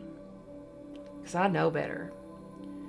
When I put alcohol on top of grief, loss, sadness, depression, even just basic depression, you know, even if you're just depressed because of life. I mean, good God, we've been set up and hijacked in this fucked up reality sometimes, you know, to be there. And there's a lot of people that get there. And whenever you've lost a kid or a friend or someone like that, especially someone who's young, it's like, I don't get it, like when people just pour alcohol on it. But I guess, you know, some people need that, but it always makes it worse. And you don't ever get to the true healing. It's like putting it off. It's like, yeah, okay, this works for now, maybe. But then how am I going to feel at 1 o'clock in the morning when I'm crying on my pillow? So, that's just my personal Chanda ego 2 cents there. But no judgment. You know, I don't ever hold people in judgment of what they do. You know, because shit, I've done so much in my life. I don't need that either. It's all about love and guidance. It's all intuitively through the Most High. Okay, let me get these a little bit shuffled. Look what just came out. Pregnancy. Somebody gonna have a baby? The birth of a child brings great blessings to you and the world. Maybe it was for me because I'm an Aries moon. And my daughter's about to have a baby. And she's an Aries sun. So that was kind of cool how that popped right on out. All right, so we're on air now. I gotcha. We're going to do air signs next. Air signs. Thank you, thank you, thank you to the fire signs. Sending you so much love. Love you, love you, love you. But we're moving on. Moving on to the air signs. Aquarius. Aquarius. Y'all know that song? I can't remember what the name of the band that sings it. But do y'all remember that song? When Mars aligns with Jupiter. I know I'm off key, but I can't remember. But y'all know that song? Aquarius. Somebody sent me that song. And I had never pulled it up and listened to the beginning of it. And it was like, literally the first few lines of that song is all about astrology. And I was tripping out. I was like, wow, this all just happened in the astrology. And you just sent this to me. It was like, when Mars aligns with Jupiter. And Mars and Jupiter just aligned in Aries. It was crazy. I was tripping. But I'm tripping all the time, it seems like. Anyway. All right, here we go. Where is my air sign? There, thank you. Geraldine says we are on air sign, so we are bringing it to Aquarius, Gemini, and Libra. Yeah, baby.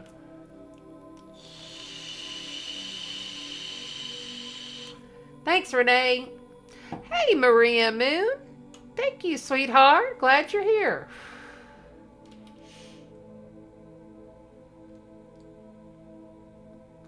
Cool, Tracy. That's awesome. Tracy says she found her soulmate. Very awesome.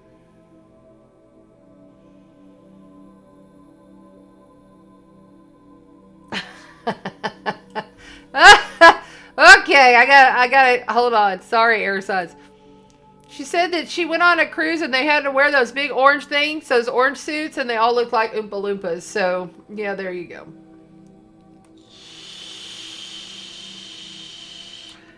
It's so funny.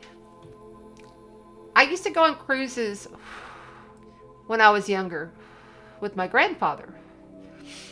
He loved to go out to wherever in the middle of the sea to see the eclipse exactly. Like we went out in the middle of the Pacific Ocean. Anyway, I haven't been on a cruise in so long, and I don't know if I could do it now. I don't know if I could handle it now. Just because back then I was drinking and smoking ganja and, and back then it was just like, I could handle that much energy all around me. I could go to concerts. I could do all of that. And now I can handle it in small spurts, but I don't know if I could do like a 10-day cruise, or I don't even know if I could do a 3-day. I think if I'm going to Cabo where it's open land, big resort, open space, and really I can connect into Gaia. Plus I want to do crystal grid work there. I can't wait. I'm bringing a very special crystal grid kit with me when I go. So I'm excited about that. Okay, on to air signs. I keep getting sidetracked. I'm sorry. Oh, okay. Tingles all over. Let the sunshine in. Yes, that's right. Thank you. Thank you. Age of Aquarius by Fifth Dimension. Thank you, Jules. Were you the one that sent that to me? Somebody sent that to me this week. All right, here we go. Well, these two wanted to pop and show themselves, but I'm going to shuffle it a little bit better. If they come back out, we know. The Knight of Cups rushing in with a love offer of some sort of emotional fulfillment coming in for the air signs, Gemini, Libra, and Aquarius, Sun, Moon, or Rising. Then we have the Two of Pentacles, which we had earlier, which is balancing out the dualities. And this is very much what the beginning channeling was. If you're just coming to watch the signs, you might want to go back and reference the beginning of the video, because the channeling that came through at the very beginning of the video was hot and it was coming in strong, and it's all about duality and realizing it's okay to have choices and allow the unexpected third choice to come in. All right. Air signs.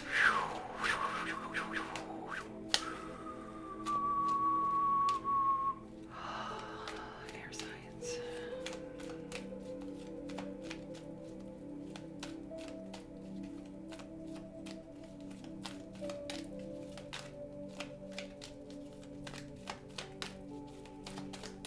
Right there. And I'm holding them upside down. We have the Knight of Pentacles. You know, there's a lot of knights coming in this evening. This Knight of Pentacles, out of all of the knights, there's 4 knights in the deck. Out of all of the knights, the Knight of Pentacles is the slowest, most methodical. He is going to take it at pace. But all knights bring in messages, okay?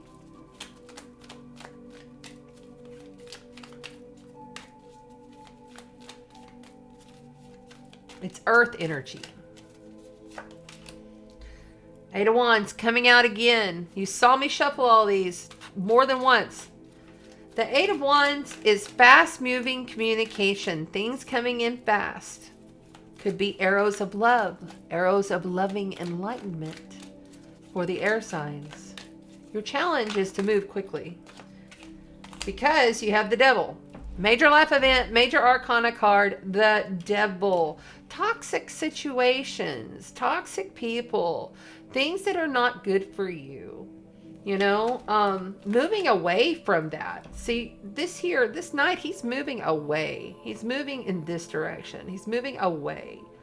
This Eight of Wands is firing this way, okay? Your challenge is to fire in and get rid of the toxic situations. Any toxic, I just feel a very toxicity that's going on down here. And it's almost like the duality of how, like, you have the Devil on one shoulder and then you have the angel on the other. Please do not get mixed up in religion. We can hear you in the replay. This is not about religion, okay? This is not. This is energy that we're speaking to. Please do not. The Devil here is also when you have those deep, dark, hidden things that are within you that you need to purge. So there could be something within you that you've been taking your sweet time on, that you need to up level, that you need to escalate the purge. Which are you listening to? Your light side, which is right here, or your night side, which is your shadow, your dark side? Which side are you hearing? Which side's coming through for you air signs? Because you air signs are all about your intellect, your air, your mental is up here. All kinds of anxiety issues. Okay, I know it popped. I saw it. Yeah, Seven of Swords. And that popped like in the middle of the deck and then landed. Like that was an extreme stop. This is someone lying, stealing, cheating, thieving, fuckery card. This is not a good card to get following the Devil. You need to move away from this. You got to move away from this fast. Purge it. This is also, if you're the one that's being toxic, if you're the one that's having to walk away from something, this is like having to cut it and run. This is like, I'm taking what I can get. I'm taking everything I can and I'm going because I've got to go. And it may seem wrong, but I got to go. I got to get out of this. Air signs, come on now. You know better.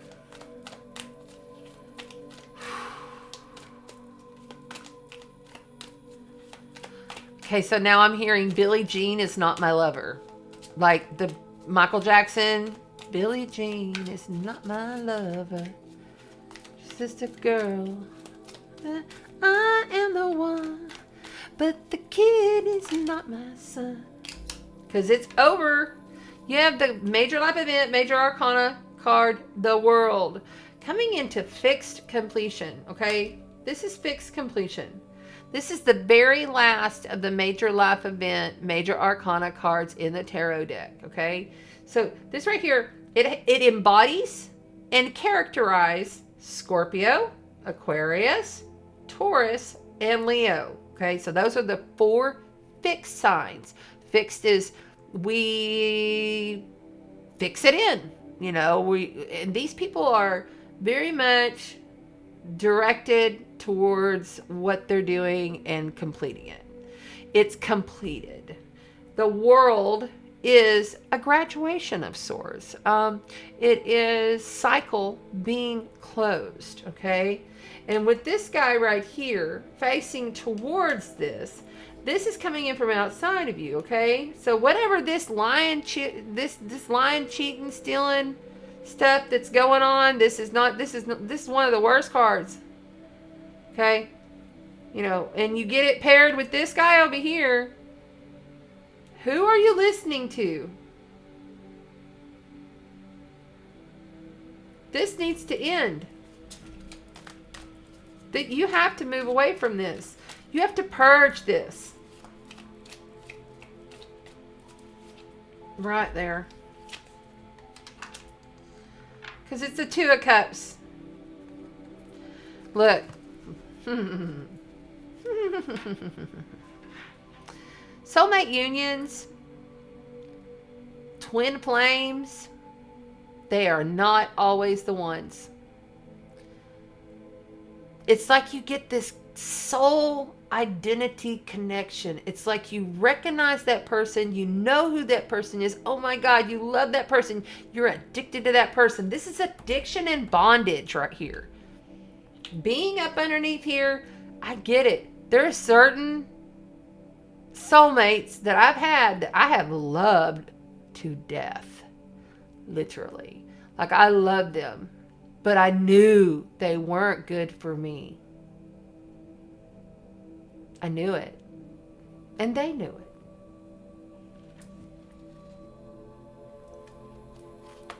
On the bottom of the deck, for the air signs, you have the Empress. We had this come out for the collective right at the beginning of the tarot portion of tonight. This is Venus birthing. This is the mother of Earth, mother of creation. She's created everything. This is you understanding that, you know, you have so much more to offer. You have so much more to give. You are so loving and so fulfilling and so good, air signs. Don't overestimate how you can own your own power, your own life force, and be able to move on from this, because this is a completion card. And with these 2 cards here, that soulmate union may just be a lesson and you need to move on fast. Okay, let's get, hold on. Page of Swords. Okay, so then you got this Page of Swords. People are talking shit. This is a spy. Okay? This guy runs his mouth. He's immature.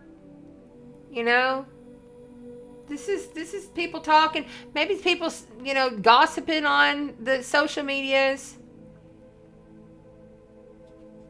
You stay poised. This is Venus, okay? You stay poised. This is Earth energy, poised. The Empress with her light, poised through the Earth. Groundedness, steadiness, slowest methodical night.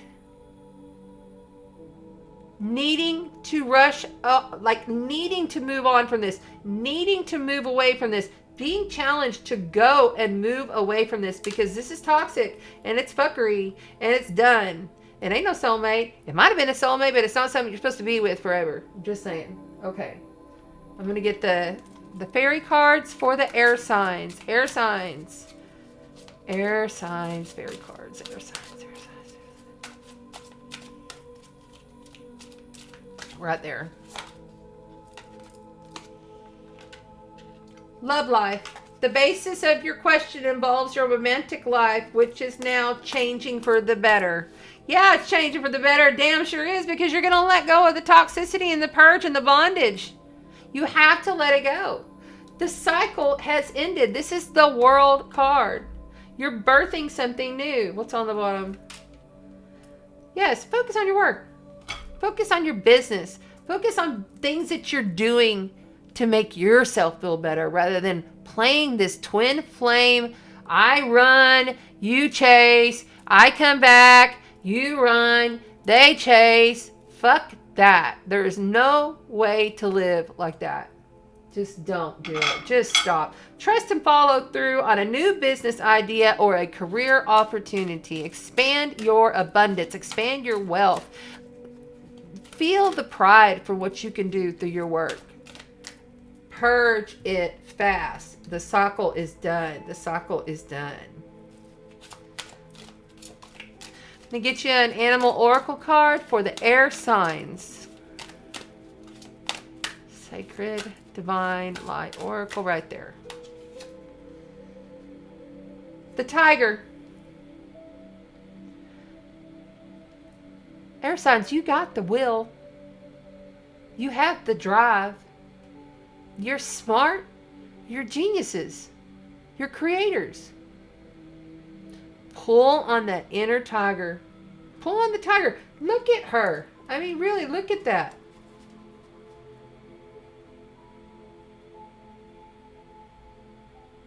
That's eternal will that is coming from a strength that's unknown. And then when you take this and you put it with this, you're creating through your will. But you got to go with this is soulmate. It's got to go. Learning. Yeah, you're learning. You're learning. That's for sure. And that's a 22. That's a 4. So a 4 is very stable. You know, there's four legs on a kitchen table. You know, it's stable. It's not unstable. This is unstable. This is unstable. This is unstable. The will to live, because it's complete and you birth. And who knows, a new love life is coming around the bend. A new love life. But you're moving the opposite direction. You're not moving in this way. Okay? All right. I love you, earth signs. I'm sorry, air signs. You may have an earth sign individual. I feel very much like this right here, slow, methodical, is your answers. But that's after you have met the challenge to quickly. This is also travel, which means you could be packing your shit in your car and traveling away from this bad situation, this toxic situation. The light is there to be found. Stability is there to be found. You have the will. Pull on the tiger. Find your inner tiger. Research the spirit animal of the tiger. All right, air signs. That is it. Thank you, thank you, thank you. Thank you for being here. I love you. Got a little wonky there, but you know, that's how it is. That's how it is. Yeah, I don't feel any good things from this. All I see is the eclipse sun. Or I'm sorry, the eclipse moon through this. I mean, I don't feel anything good from that. And I don't always see those cards that way. And sometimes I see this as hot, sexy passion. But I don't see it that way. It's not coming through that way. So it is what it is. And you need to face it. And the fact that I feel like I kind of feel bad that I had to say all that. You know what I'm saying? But it is what it is, because you know. And if you don't, then you better get to knowing. Whoever this was for.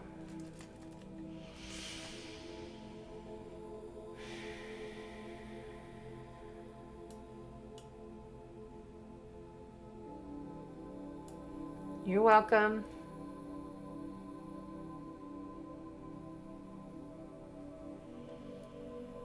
Okay, that's right. Okay, so did we, what are we doing now? Okay, water? Okay, thank you. I was like, did we do water already? I couldn't remember. Okay, thank you, air signs. Love you. Sending you so much love, truly, from my heart. Okay, so we're on air signs. Oh, no, we're on water signs. Water. We're on the water signs. Water, water, water, water, water. How long? Geez, this has been a long one tonight. I think it's because I channeled a lot earlier. To me, it doesn't seem as long when I'm in here. But I guess it was. Sorry.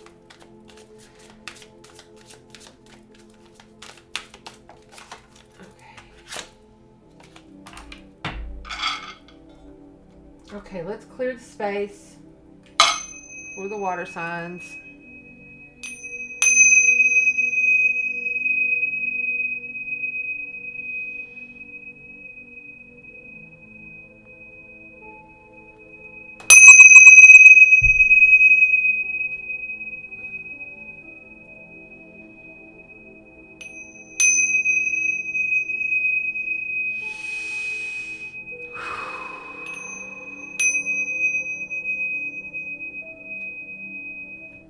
All right.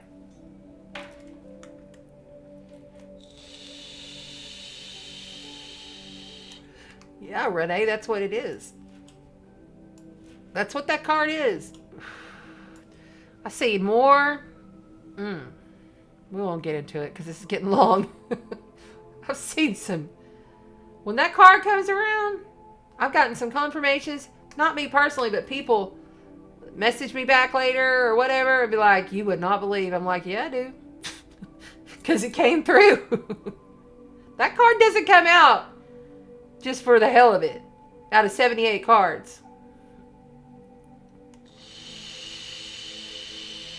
And you got the spy card. Somebody's watching you. And the devil. Okay, we're on. We're moving on. Moving on. New deck. Moving on. Is this a new deck? Wait. I just used this deck? Yes, I did. We're on this one. That's the deck I'm on. Right? Correct? Okay. Okay, we are beginning the water signs. And there's the time. Thank you for posting that, moderators. I love you. Okay. They're telling me they want this shuffled. Okay. I gotta shuffle. Sorry.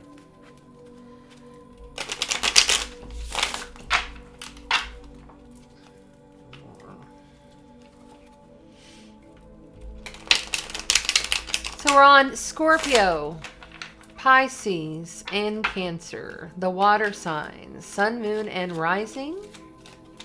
Or, if this frequency hits your heart, it is for you. You need to know your birth chart. What's your sun, your moon, and your rising, or ascendant sign.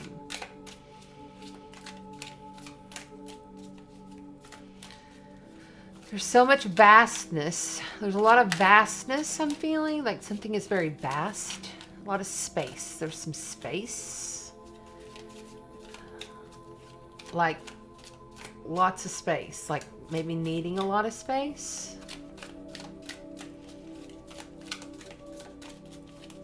Right there. Right there. Okay.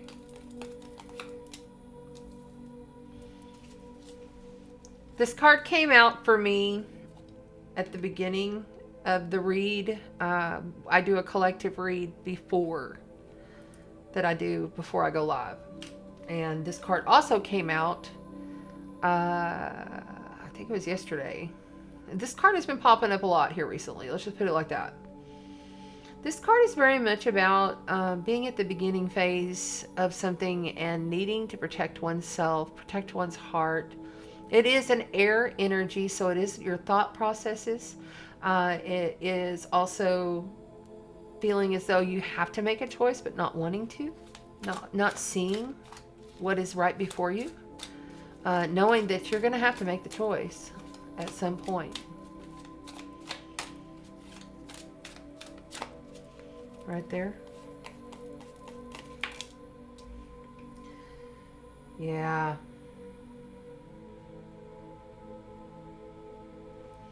So this is the Nine of Swords.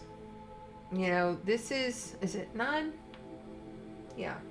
This is the Nine of Swords. This is having anxiety, feeling trapped, feeling like you can't get out of something.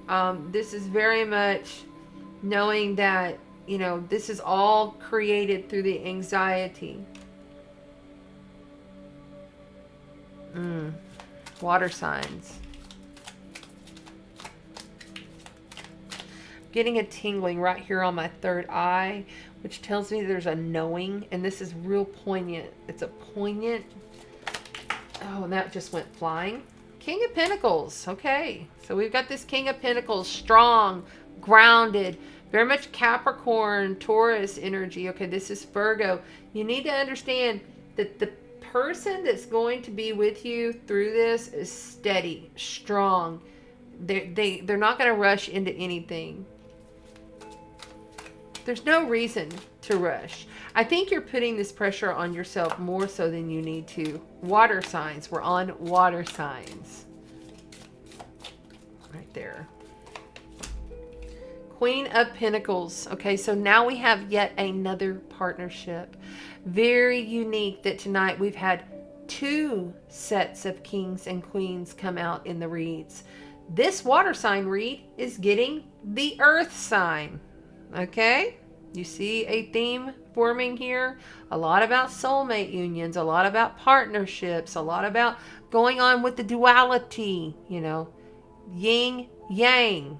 Okay, this person here coming in from the outside, this is the Queen of Pentacles. She is actually facing forward. She is actually moving this forward. She's going to help you to get out of this anxiety. She's going to help you to make this choice that is, it seems so vast. It seems so like it's not even touched, like you can't even get to it. It seems almost, I get a helpless feeling here.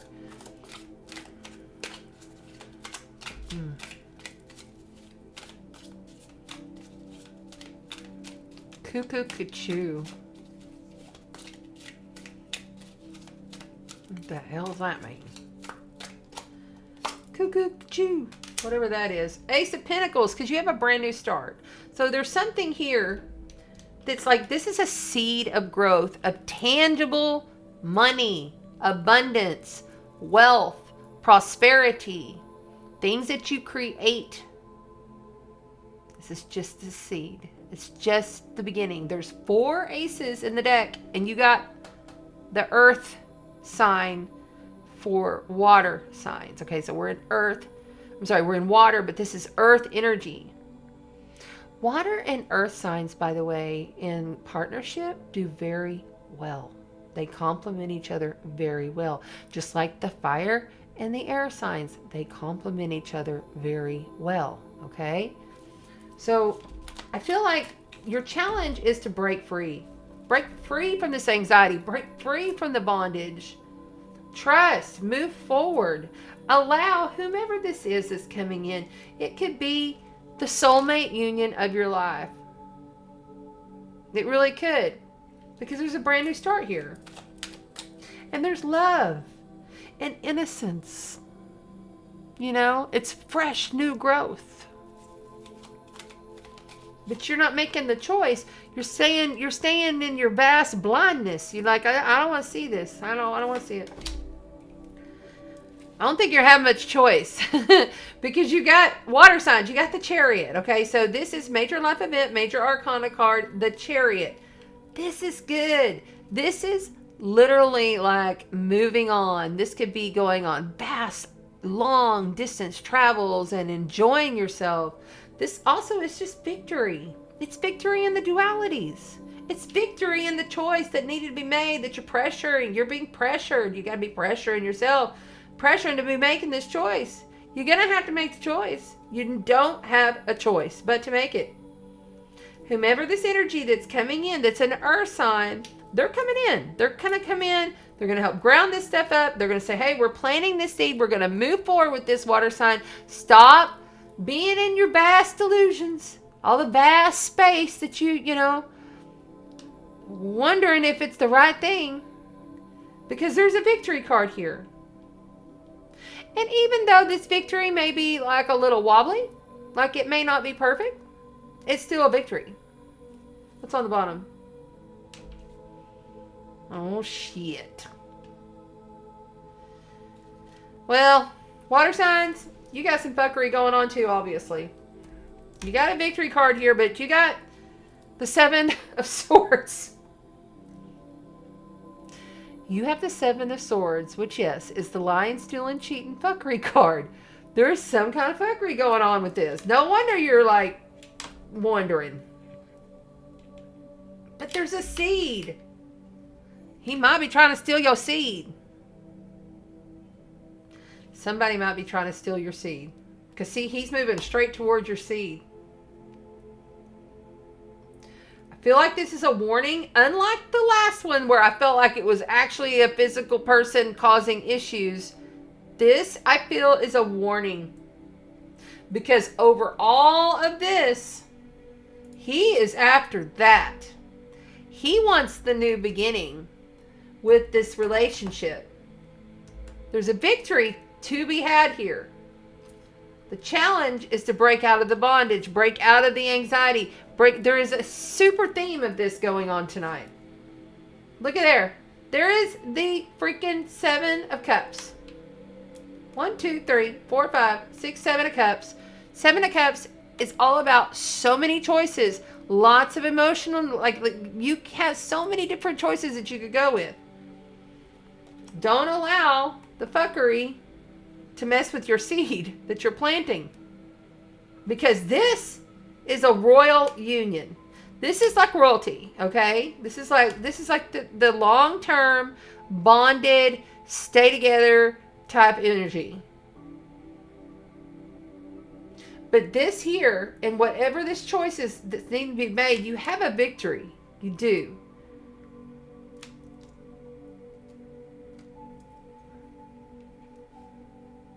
Major life event, major arcana card, the High Priestess. So this High Priestess right here, she's the keeper of all secrets. She has all of the knowledge, all of the wisdom held within. And she don't give it up. She ain't gonna give it up. If you continue to not release, to not give in, to not make the choice, then you're going to end up with this fuckery. Somebody's going to get your seed, and then your charity card is, your charity. You might be wanting to give to some charities or something, but your Chariot card could get a little wobbly. There's a vast place, though, that I keep seeing this vast energy for the water signs. There's a vast energy of something. It's so vast, it's so big, and you keep blowing it up when you need to narrow it down and make the decision. And uncross your heart. Reveal your heart. It may be difficult because you've been hurt in the past. I get it. I know. But when you do this charity card, it's one of the best cards. It's one of my favorite cards in the deck. It's Sagittarius energy.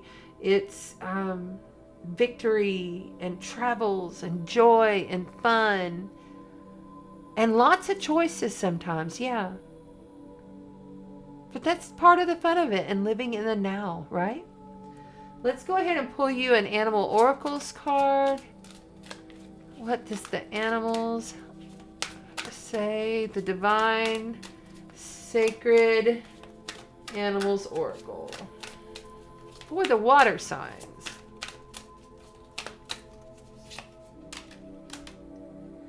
The Meerkat. Holy cow. Responsibility.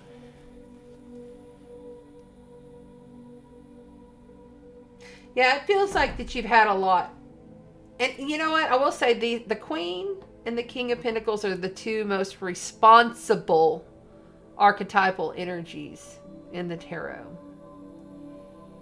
So maybe it's been a lot. You have a lot of people that you're taking care of, or you have a lot of, you oversee a lot of things, or you're actually maybe just within your own self feel responsible for a lot of things, therefore creating anxiety. But you have the Wolverine spirit here. That is being able to fiercely shift and change. And then there's my nose itching, money coming in. That is fiercely being able to shift and change with every single thing that comes your way. And sometimes maybe having to be a little ugly. Maybe you're the one that's having to go and sneak out. But I really feel like this is something that could come in after having all of these emotional choices and you making one that could take and steal your seed. So watch out for that. That's a warning card, I feel like. Then we have the Wolverine. All right, let's see what the water signs have for the fairies. What did the fairies say for the water signs? Okay. Love life. The basis of your question involves your romantic life, which is now changing for the better. I think we've had that twice tonight, too. Yeah. Love life, water signs. You gotta be able to move past your anxieties. You gotta be able to realize that there are people that will be grounded and connected for you. I feel like this is a strong potential of a couple, or it is a couple. It's a brand new fresh start, but be cautious. There's a warning card here, a fuckery card that could come in and mess with it. It takes a lot of responsibility, right? Like, it takes a lot of responsibility. All right, one more. Spring. We had that again. Wow. Okay, and then practice. Okay, so we have spring. Your desires fully manifest with the spring. So that means it's time to spring into action now, because we are in the spring. And practice. It says, with daily practice, you can polish your skills and talents and increase your confidence.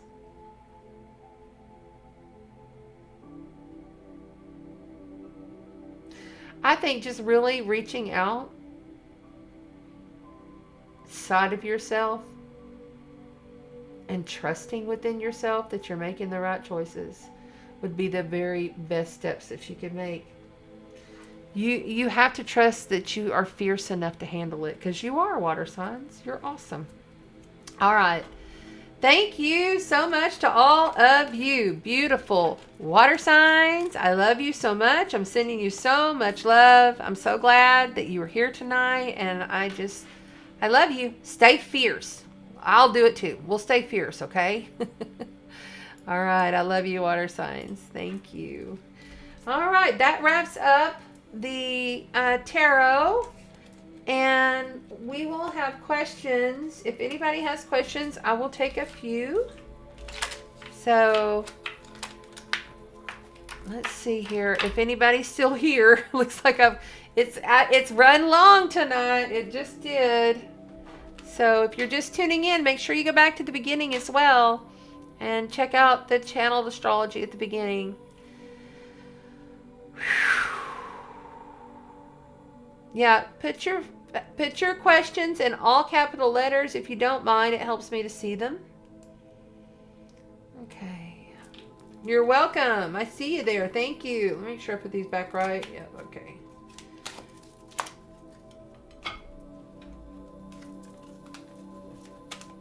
I got to pee. So bad.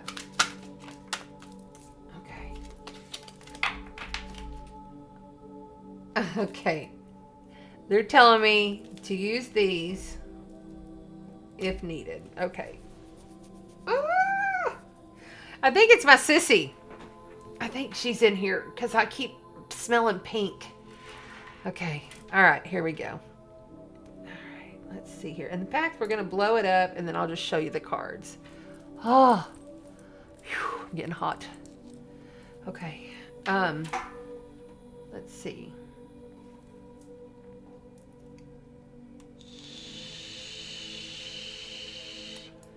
You're welcome. You're welcome, Tammy. Thank you for being here.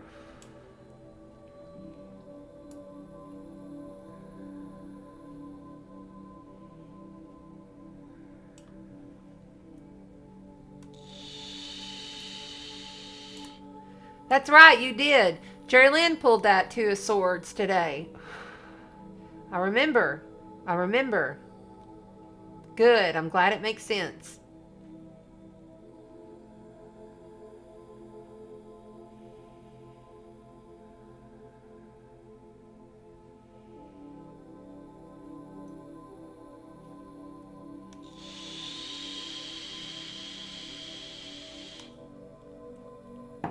Okay, who is the Facebook user? We got a question here for a Facebook user. It says, how is my job looking ahead? Okay.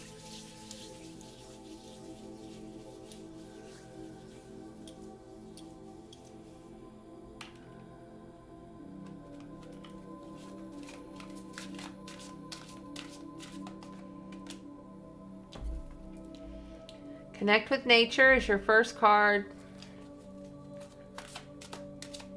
All work and no play, I just heard.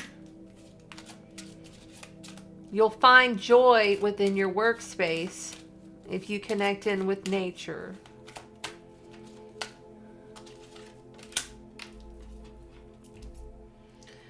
You gotta love your life. You gotta love your life. This workspace is not just about your love life. It's loving your life. It's like really embodying the love that you would have for a child. You know, really embodying that love within yourself for your work life.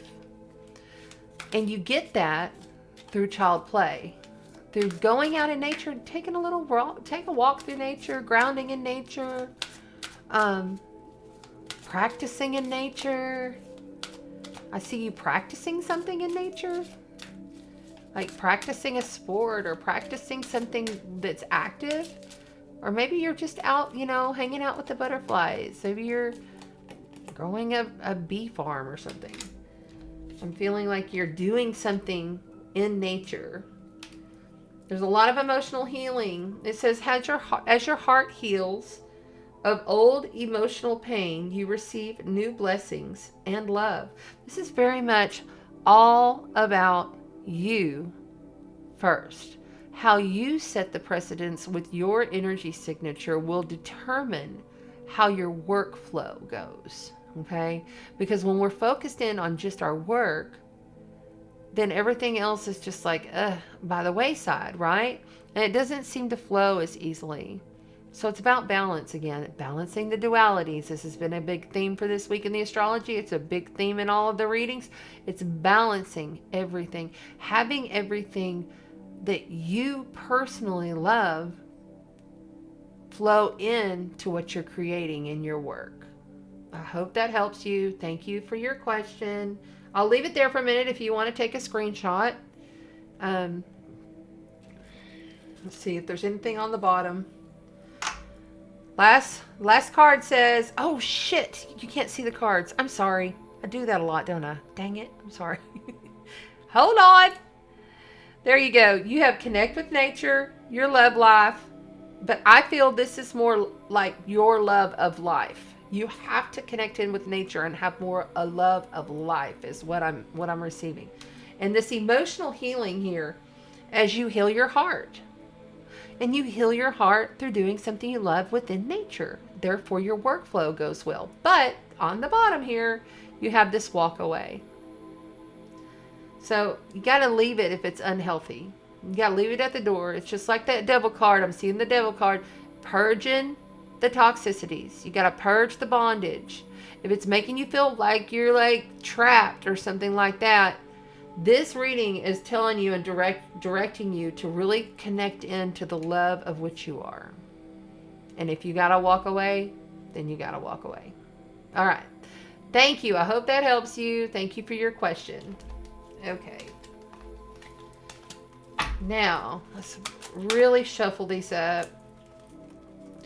You know, that's how these energies, when I'm in these reads, that's how they flow a lot of the time. There becomes themes that align with everything from my intuitive guidance to the astrology to even like, you know, reading the electromagnetics and feeling the pulses from the sun and the stillness when they're not there. It's all there. It all flows because we're all connected. We're all one. One vast, beautiful source.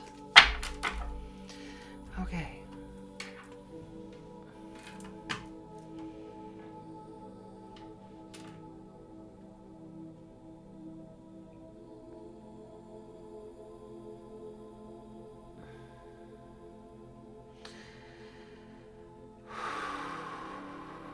Okay. Renee says he's doing an evening jog after a rain under the moon and trees. Feels so good to move and sweat and feel the water. You said connect with nature as I type. I love it. Oh my gosh. That's amazing. What a positive message. Thank you, Renee. I'm proud of you for out there running in the rain. That's very good. Very good. Oh my gosh. That sounds... And Jerry Lynn says, that sounds wonderful, Renee. That sounds wonderful. That's so cool. You're welcome. Facebook user, you're welcome. Just remember, on some of the groups or wherever you're at, it comes through like this. So I'm not sure who you are, but I love you and thank you for your question. It doesn't matter. I still can connect in with your frequency if I don't know who you are, because I'm connecting in with many people's frequencies who are what we call the time travelers in the YouTube replay that will watch this later. So that's how it works, because linear time is a construct of evolution in this time, in this reality that we live in. So time is all now. Okay. Now then, let's move on to the next question. It looks like Amy Ulrich has a question, and she says, what spirit guide has been around me during the healing process?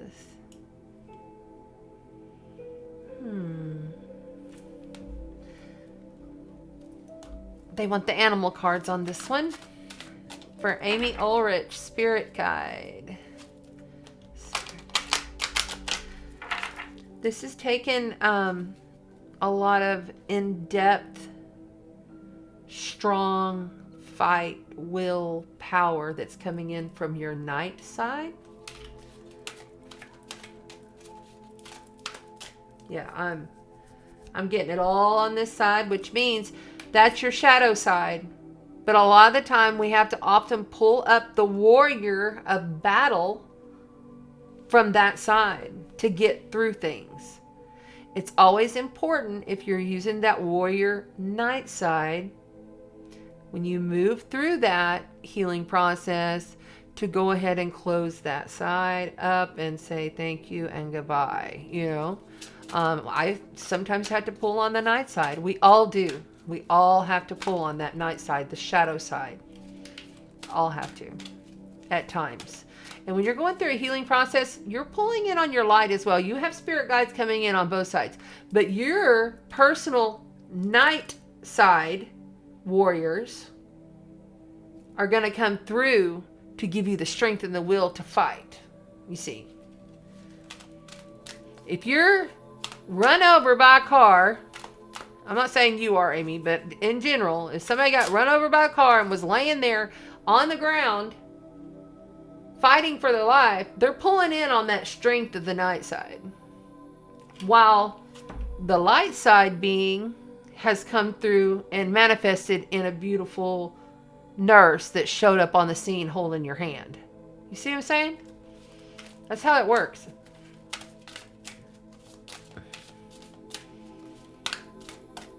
This spirit guide that's been with you has been with you for a long time. And you already know who he is. It's a male. Dolphin. You got the dolphin spirit, okay? So the happiness spirit.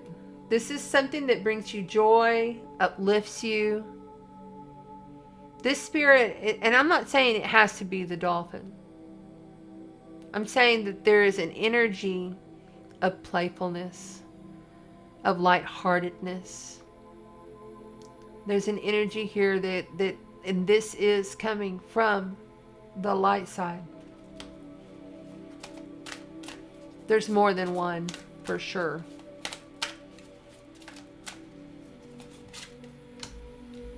The fruit bat, the flying fox, the duality, okay? And we're also looking at the number 3 and the number 6 here, okay? So this right here is telling me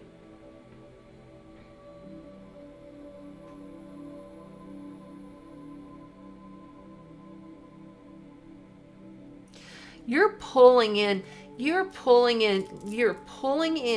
on that night side to get you through this healing process. You're pulling them in. The light side dolphins, the light side beings, these are beings that are coming through on their own. They're coming through for you. They've been there with you. This here you're pulling on. You're pulling this in. It's coming into you. It's going to give you the strength to keep going. Because there's been times that you've been exhausted and you just wanted to stop. But then you'd be pushed. And you'd know that you had to keep going. One more.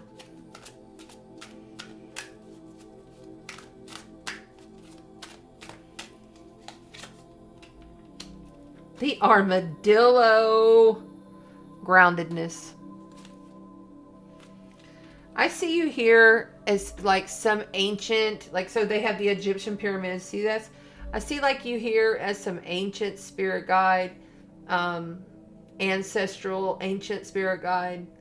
But I also see here a joyful, loving, light being. Okay. So this ancient spirit guide may not be so much, you know, people perceive them as the bad guys, right? But they're not. They're actually essence of your soul aspect. These guides are who you are and have been in the perceived past. That's a pretty extensive answer, but I think the overall message here, okay, yes. The overall message here is you've got them on both sides. Use them. Observation. Right there. The falcon. Watch for the falcon. Pull on the falcon spirit. You'll connect in with them. You're doing it now. It's a big part of your healing process is to be able to connect in and realize who they are. All right, Amy. Thanks so much. I hope that helped you. That was a little interesting. I like interesting ones like that. That's a lot of fun. Woo! Okay, we're having fun in here now.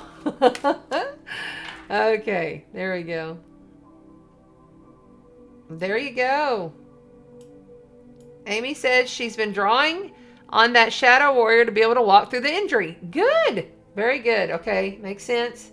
Dolphins are your sea guide. Very good. But remember, I don't feel like that was like, okay, yeah, okay, if you like, you want to connect in the dolphins. But I think the message more so was there are light beings that come forth on their own. But the shadow, you have to pull in.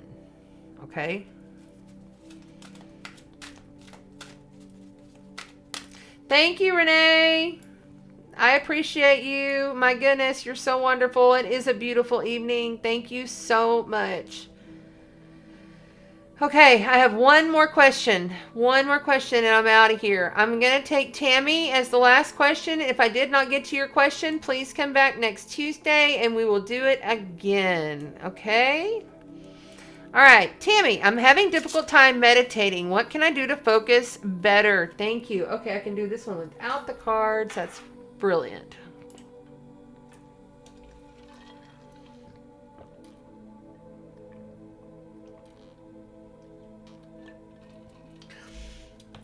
Your blocks are settling in or like becoming, like when you try to meditate, your blocks are because you are trying too hard. First of all. Second, like whenever you go into meditation, you definitely want to make sure that you're setting up the stage for the meditation. If you're, kind of new to meditation, or if you're like trying a different kind of meditation, there's so many different ones that you could do.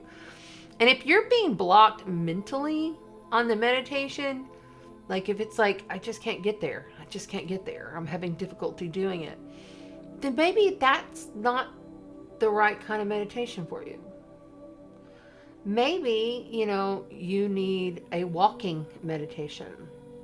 Maybe you are one that has to meditate through creating artwork, or maybe it's through music, or maybe it's through cooking, or there's a lot of different ways that we can truly meditate in order to calm the system.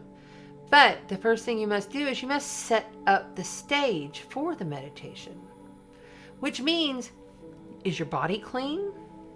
Are you totally uninterrupted? Have you turned notifications off on your phone?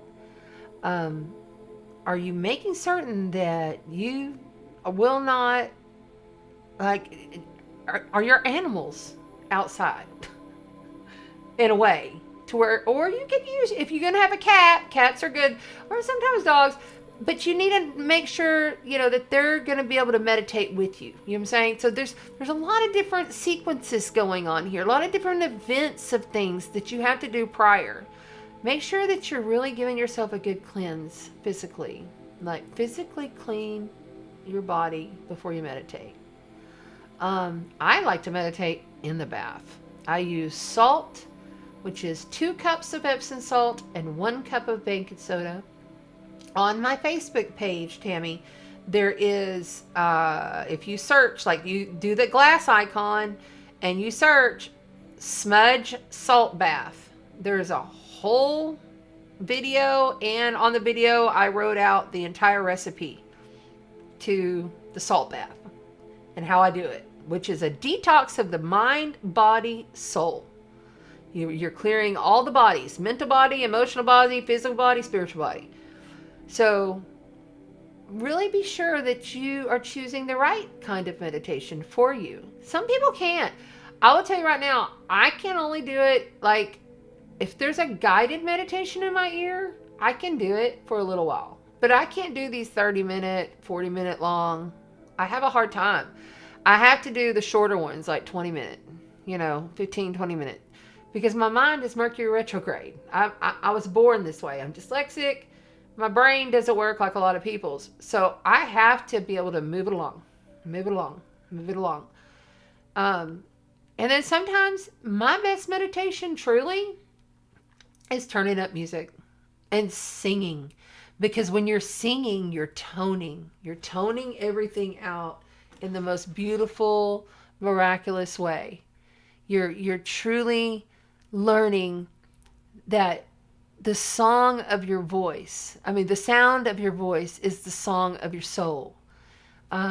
There's that song that I posted by Nako Bear and for the medicine for the people. I sing that every morning now. Every morning. And I almost got every word down. And it just tones my day. There's a lot of different ways that you can meditate without, some people, the traditional meditation is how they do it, and that's great. More power to you. I wish I could, but I can't. I sit in my pyramid and I'm out of there in 10 minutes because that thing is so powerful. It just moves me. And I'm like, whew, okay, I'm good. I'm enlightened. I'm good. Also frequency tones, frequency music, frequency is really good. Really good. You're welcome, Linda. Thank you for being here. Thank you. Okay. I hope that helped you, Tammy. I don't see where you went, but I hope you're still here and you heard that. Okay. You're welcome. Everybody, thank you.